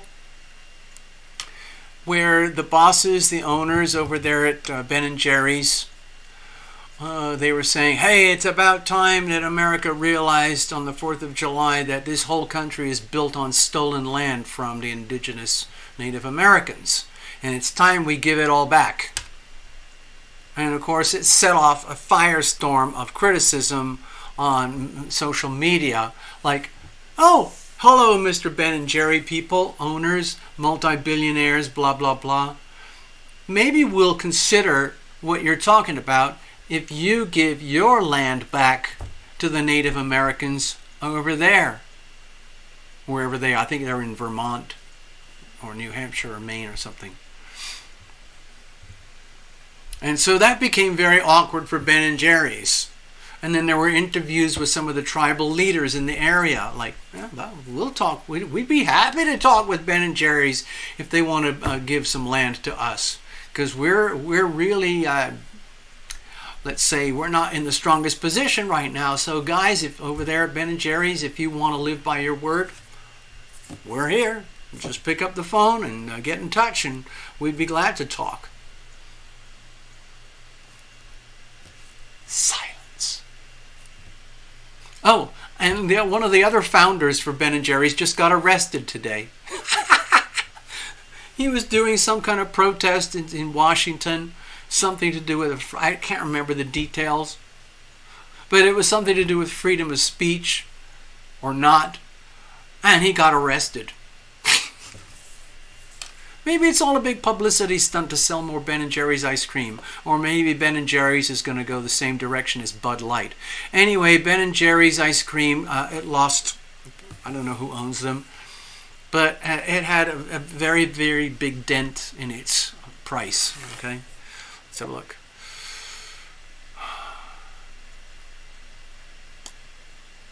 All right, let's go over here. Sorry, excuse me, I got distracted by the whole Ben & Jerry's story and marketing and stuff.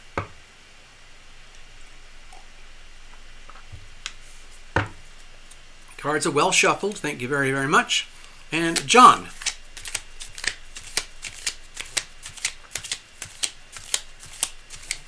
Oh. Okay. You know, it's necessary how sometimes we get very vivid impressions from your invisible friends, John and Chris. And I just invoked John right now. I mentioned his name and said, okay, John, let's get on with this. And often I have these preliminary expectations, like, oh, is he going to show up in a suit and tie like a primetime news anchor or what? And then I got this feeling. I'm just going to share it with you. Oh my! So I'm getting ready for your reading, and I say, okay, we're going to do your reading now. And John, where are you? We need to get. Oh, and then he's right there, and I kind of had a look like, you're not in a suit and tie. I just assumed that you'd be in a suit and tie, and then he kind of went, no, look at this. I'm doing corporate casual today. You know how some of these newscasters like to take a relaxed look now and again, and they'll wear their blazer jacket and they'll have a formal shirt, but they won't have a necktie on. Or else they'll have a corporate casual look, no suit jackets, nothing. They'll just have a kind of cool necktie, loose, and all of that.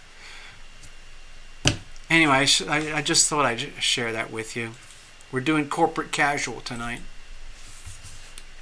I'm already in my corporate casual attire. BlackRock owns most of their stock. Yeah, probably. ESG, DEI. Oh no. Oh no. Well, the world is figuring out all these devious plans from BlackRock, Vanguard, WEF, CCP, and all of that.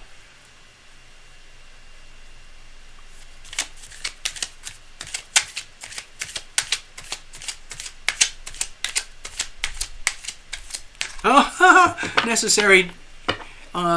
John is also saying, hey, do you like my rolled up sleeves look? In other words, corporate business type, cool shirt and everything. Well groomed, well, from the dry cleaner, but sleeves are rolled up. Looks really cool. Anyway, all right, let's have a look.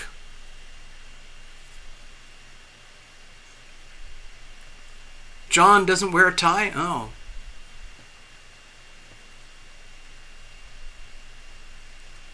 Oh, okay, I don't understand the notes. I'm sorry, necessary. Anyway, let's keep going here. Let's have a look. What kind of messages? Oh, did you say there's a message? I don't remember. Let's have a look. I guess got to scroll through the chat here. Give me a second. Something about... Oh, wow, I'm lost.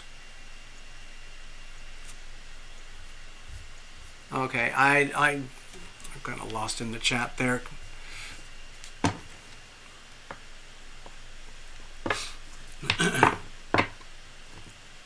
I'm going to do a little bit more. I'm sorry, I got to get really clear. I need to be really crystal clear.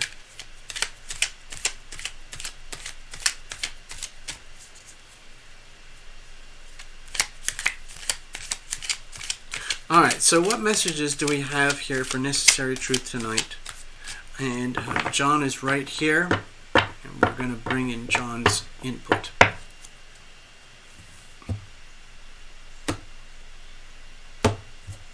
I have a feeling we just did this, but I need to know for sure. Alright, here's the situation. John does not wear any ties at all. Okay, well that would make a lot more sense. Here's the situation. Here's the challenges. Here's how we're going to handle it.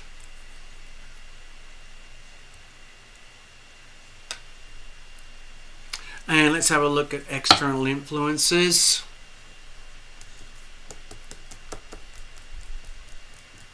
All right. Four of Cups. There might be a bit of remorse here. Again, I'm going to go back to this huge opposition that we're dealing with right now, because it affects not just the United States. It doesn't just affect Capricorn and Cancer people. It affects the whole world. It affects every single person. It's just a question of where are these specific degrees in your chart. 27 degrees Cancer, 27 degrees Capricorn. Okay? Could be anywhere. It's the Cancer-Capricorn opposition. It's the Mercury-Pluto opposition. But which houses are we talking about?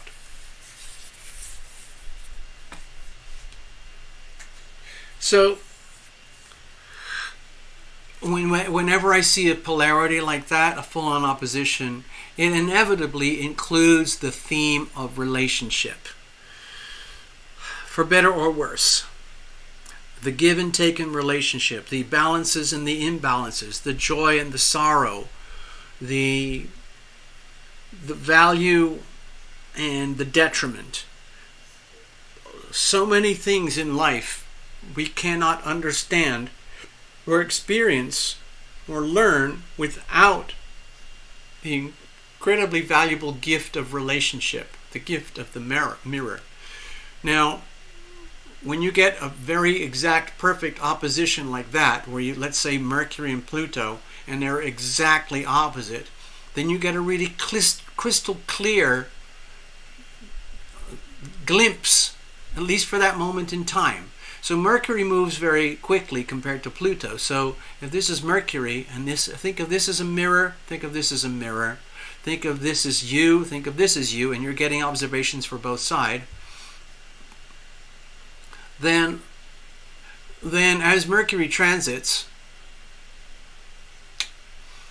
you get greater and greater clarity. Up to this point, you get perfect clarity here, and then sideways glances, and then you lose it there. Hold on, there's something appearing on the chat here. Elizabeth, is there enough time for a TL reading on the TL new song? Well, I don't know. Necessary truth.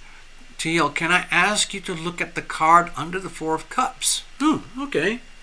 So with the Four of Cups, my feeling is that you might be, I'm not saying consumed, but it might be like on the front,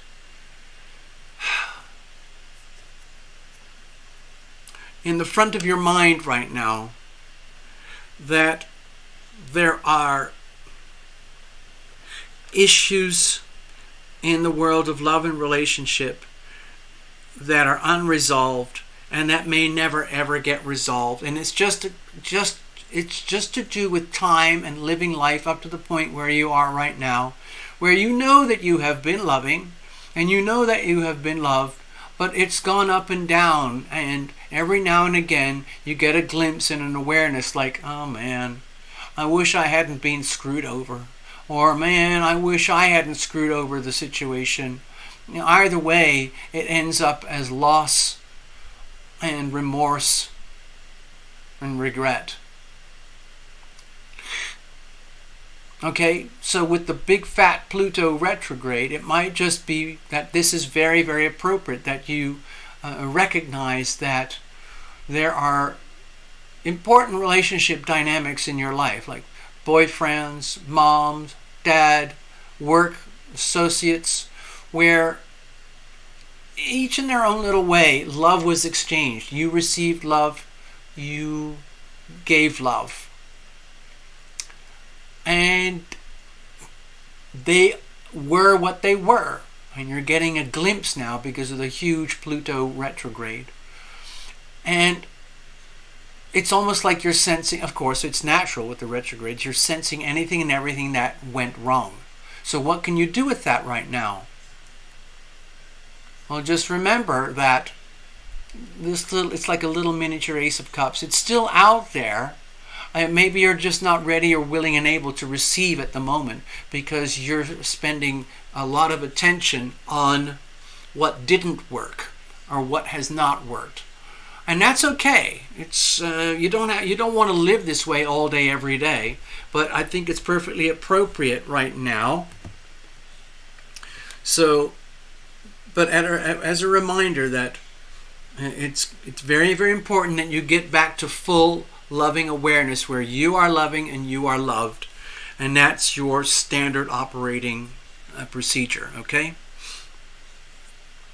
But for now, let's just establish that it's perfectly okay to have a kind of a life review episode, maybe today or yesterday or over the next few days or so, whatever, where it's perfectly okay to have one of those moments. I'll be very brief here. Give me a second.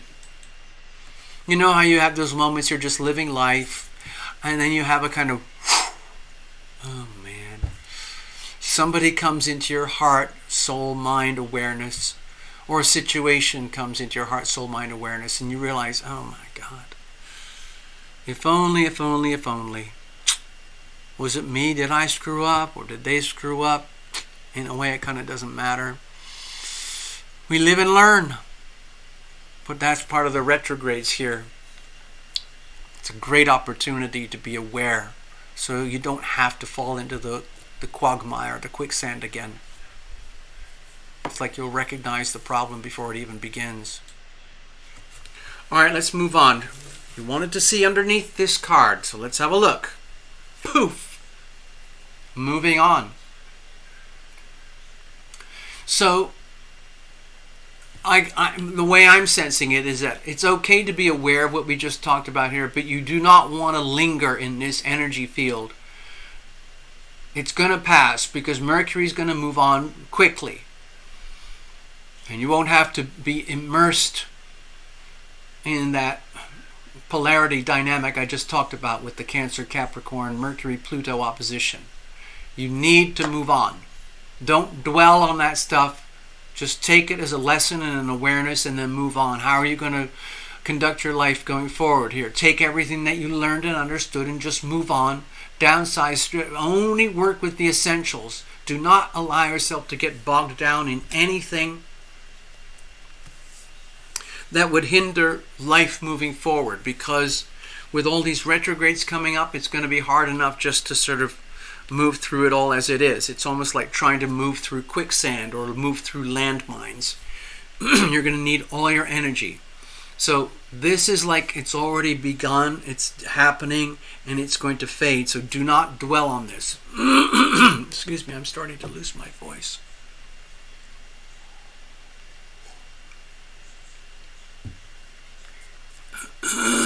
Excuse me. All right, so here's the situation. Okay, so with the Seven of Cups here, again, we're looking at more and more cups. It might be perfectly okay to allow yourself to feel disoriented when it comes to the age-old subject of love. What is love? And it's in your situation, necessary truth. We're talking about the highly subjective feeling or interpretation or understanding of what is love. Now, there are certain textbook definitions, like, for example, I can easily say, love is as love does. It's very much about actions in the moment. Other people think of love as like a very powerful sentiment, a very powerful emotion. Other people think of it as cuddling up and making love and making babies. Other people think of it as capturing the relationship, the dream lover of your life. Some people feel it might be, universal pure love, like with pets and animals. It could be anything. What I'm sensing here is that because it's almost like this Seven of Cups energy is so natural for you, necessary truth, because you are a psychic medium anyway, and it would be very natural for you to be very fluid and comfortable in this very, very deep Neptunian energy, the energy of dreams, imagination, visions, multi-dimensional experiences simultaneously, the ability to see and feel beyond the veil, the ability to receive divine inspiration, and the ability to, let's say, enjoy the dreamscape, enjoy life above and beyond the three-dimensional world.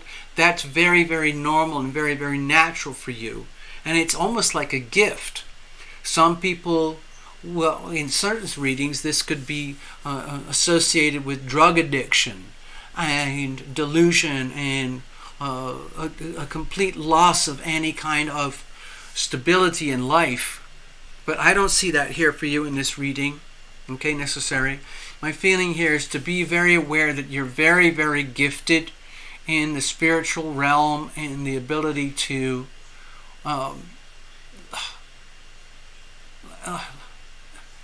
it's almost like, don't forget that you have this beautiful gift. It's almost like a reminder.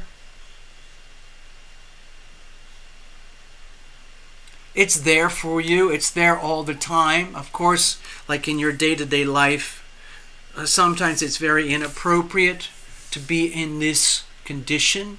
It's very appropriate to be in this condition when you're with your clients, when you do the mediumship, because that's exactly what you need. So you can sense angels and spirits on the other side on behalf of your clients. And some people do that for a business, as you know, like John Edwards and James Van Praagh and all those famous mediums. And you're already well associated in that world, necessary truth. So just don't forget about it. It's there for you. I'm not sure how this links with this, even though these are cups.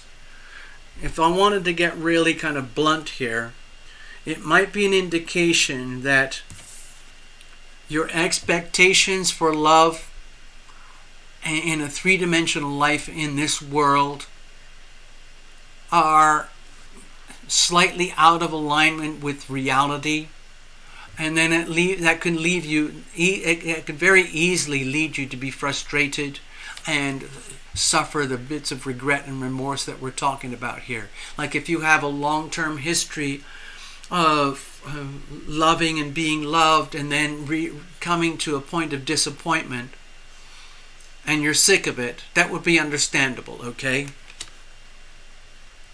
But you don't want to wallow in this. Must not allow yourself to be consumed by anything and everything that's not working when it comes to love, or especially romance.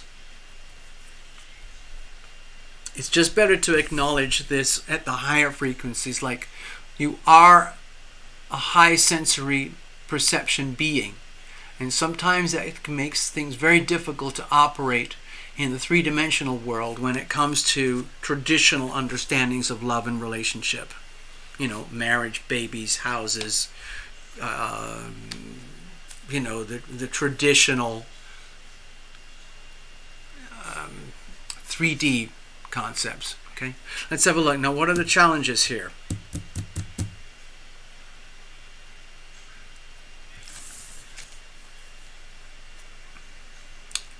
Oh, I mean, it's a beautiful card. It's the Knight of Wands. What I'm sensing here is that John is saying, come on, TL, just spit it out. Just spit it out. You know what it is. And he's saying, I'd rather you say it than I have to say it. So what I'm saying here is that the challenge is, dear necessary truth, is that deep down in your heart, it's almost like being a little girl.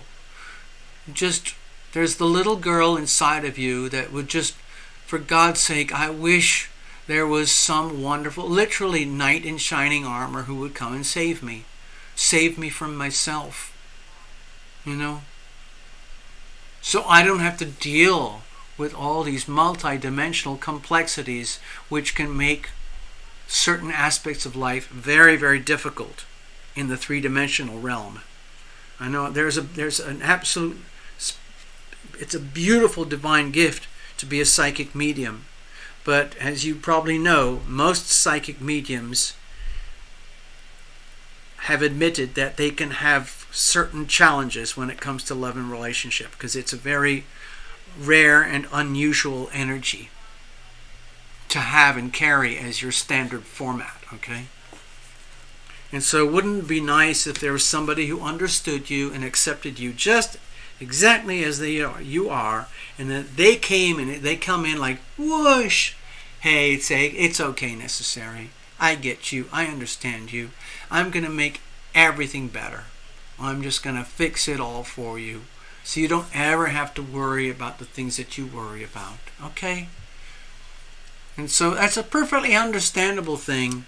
I think it's very sweet, it's very normal, it's very human, it's very womanly, it's very feminine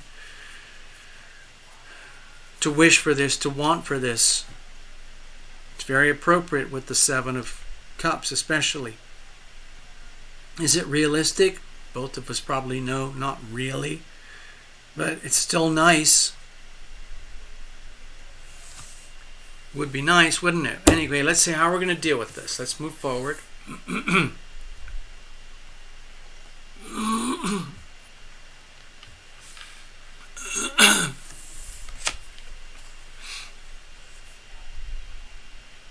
Okay, I've got this little devil card here, and don't be scared.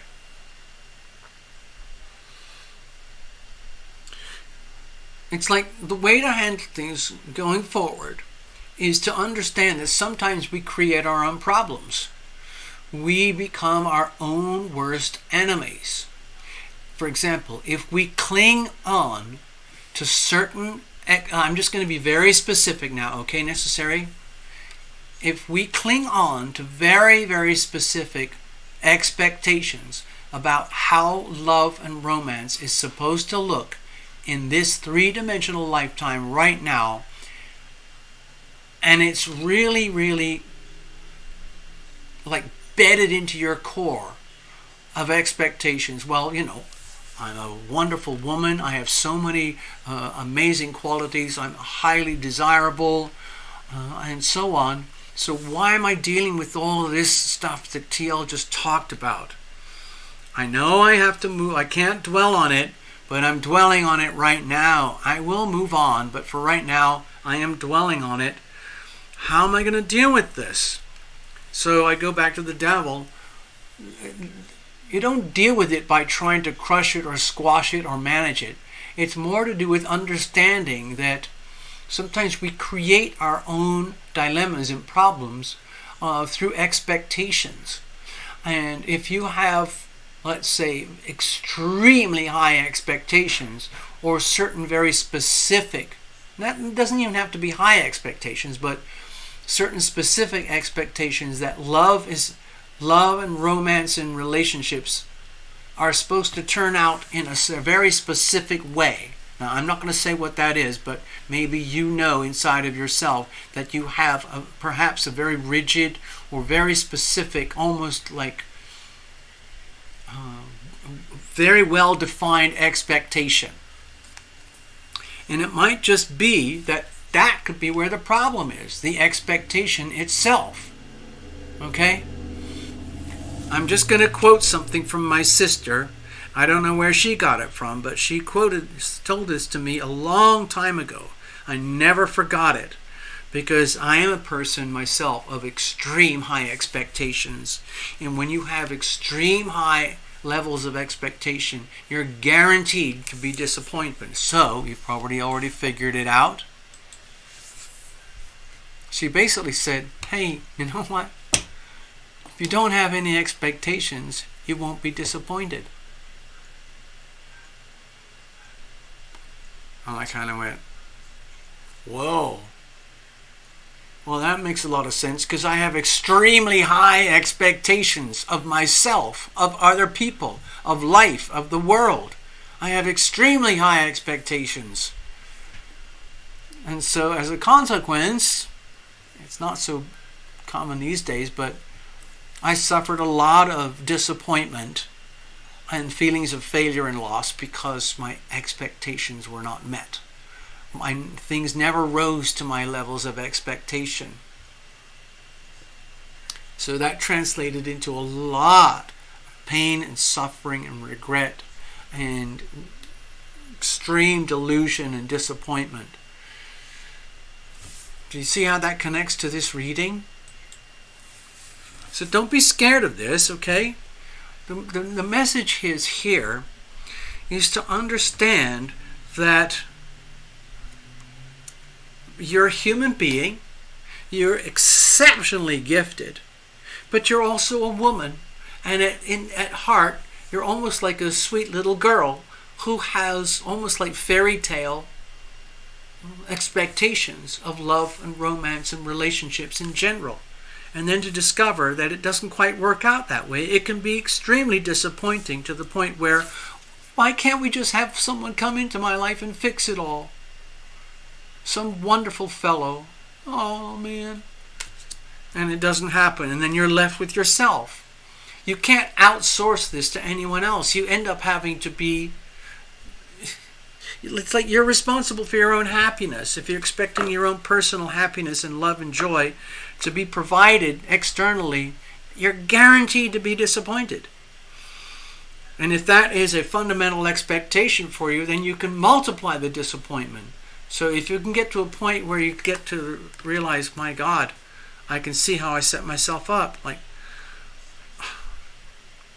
let's not, so in other words, let's go forward. Let's not expect so much or place so much expectations on love and relationship going forward. Relationships in general, business, friends, family, lovers, parents, siblings, community, all of that.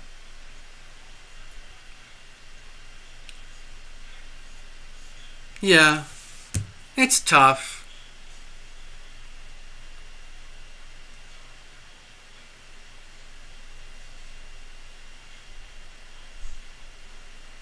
I've just heard a message from John.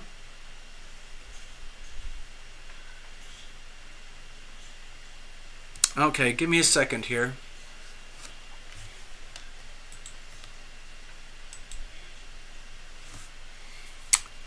John was hinting to me right now. He was saying, hey, it's almost like he was, Matt, okay, I'm just going to spew it out, okay, necessary?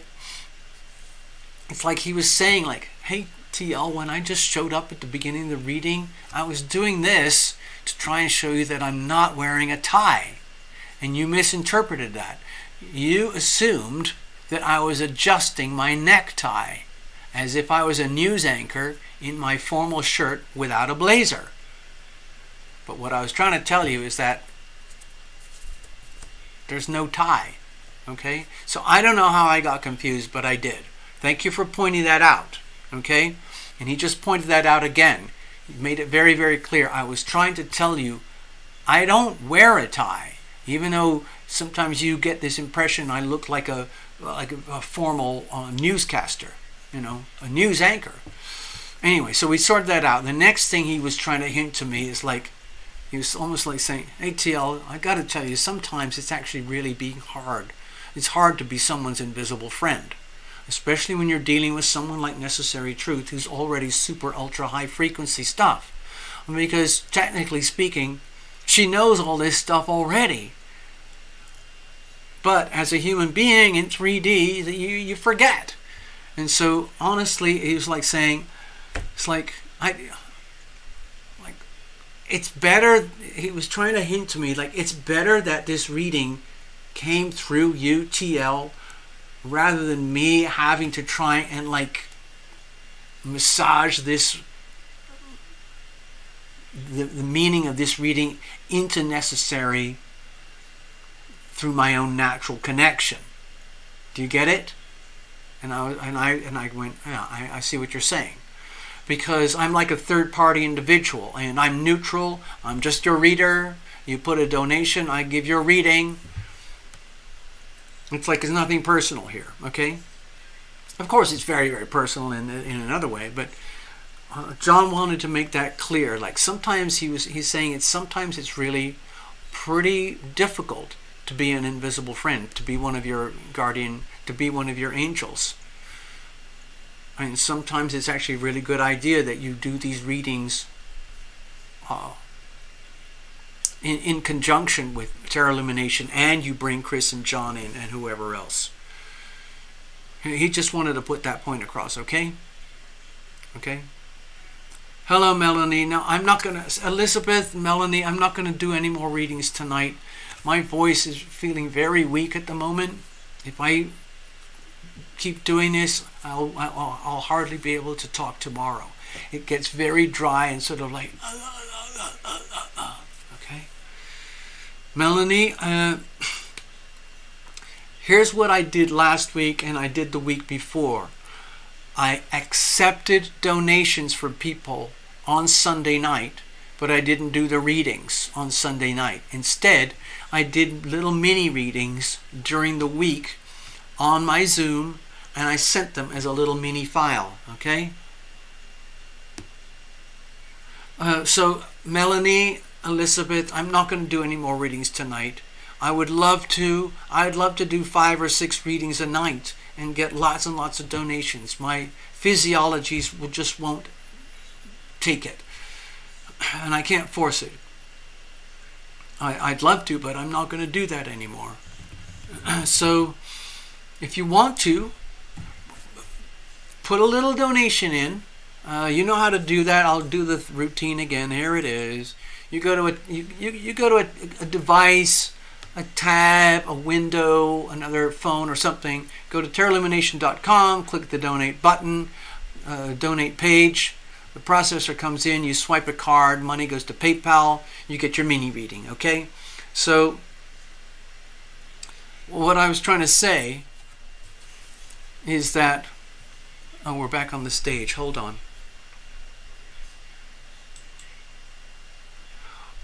what I was trying to say that for Melanie and Elizabeth, I'd be happy to do a little mini reading for you during the week.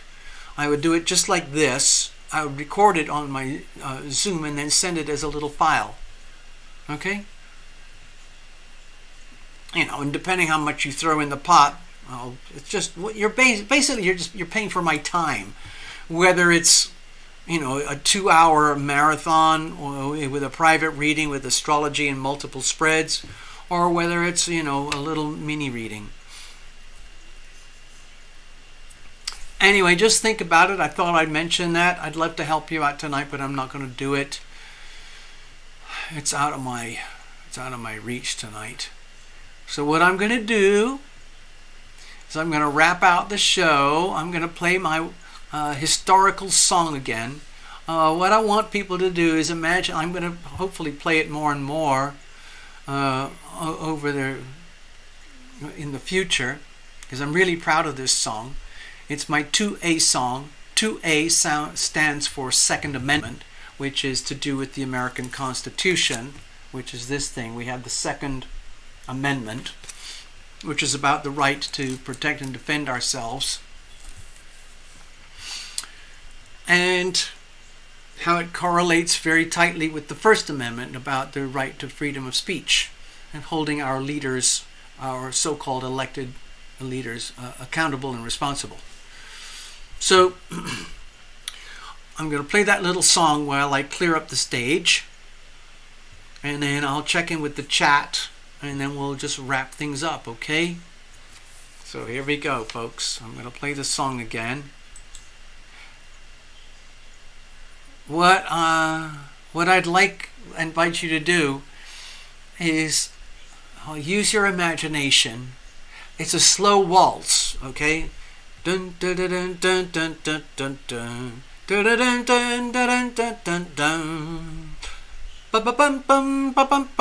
If you can imagine a very old-fashioned military marching band, and the soldiers are really, really beat up, but they're full of hope, full of life, and full of love, and the greatest intentions to maintain the hard-earned freedom, okay?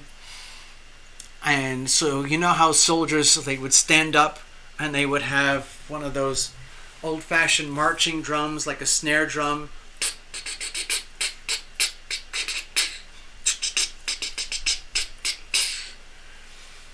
And, you know, some marching instruments, and then a flute. If you can imagine a flute playing the tune. Do do do do do do do do do do do do do do do do. Of course, I'd love to have an amazing music producer and turn it into a mammoth production, but for now, it's basically like a very old-fashioned acoustic Americana song, okay? So let's see, I'm going to play it again. Let's do this. Okay, I'm calling this my 2A song. It's from TarotLumination. It's pretty rough, but I hope you get something out of it.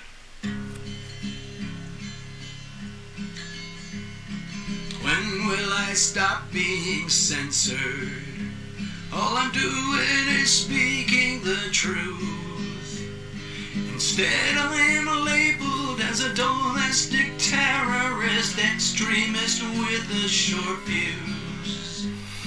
The fake news just lies and suppresses. The Marxists are writing the scripts.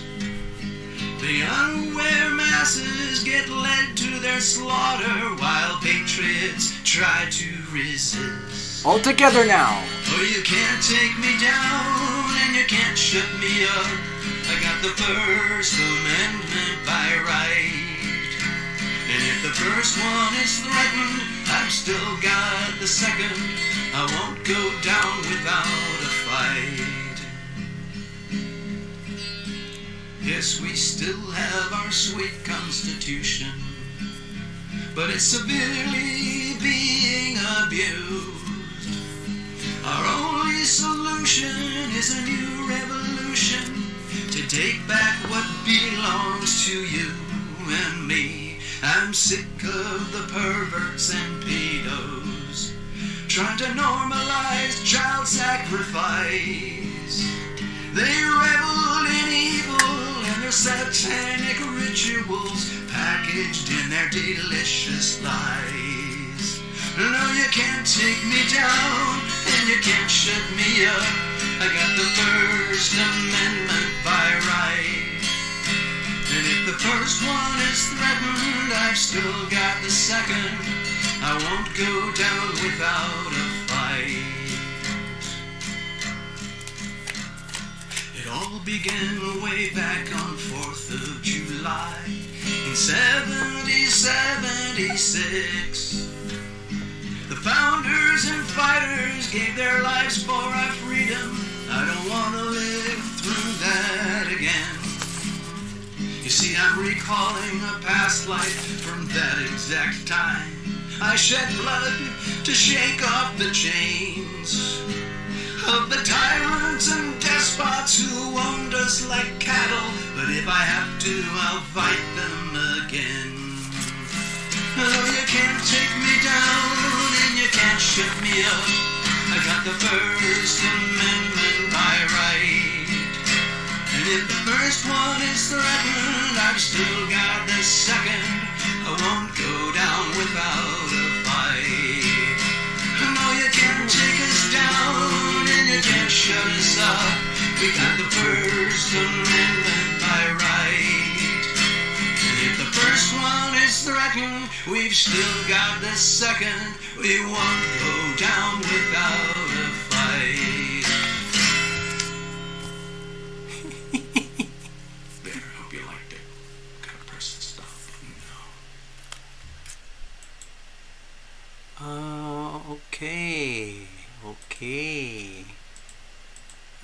Okay. So good night, everybody. Thanks for hanging out with me. I'm sorry I can't stay here for hours longer. I'm glad you liked the song. I would love to do a group sing-along one day. Man, I would love to do that. Love to get back to the old days of TL and get around the campfire in real life. Bring out my guitar. We could actually sing the song in real life together with harmonies. Yeah. Okay, so I have to do this weird, very long exit for the live stream. Otherwise, it just shuts down in ways that I can't control. It don't make any sense. So I'm just going to play some nice, sweet tunes. Okay.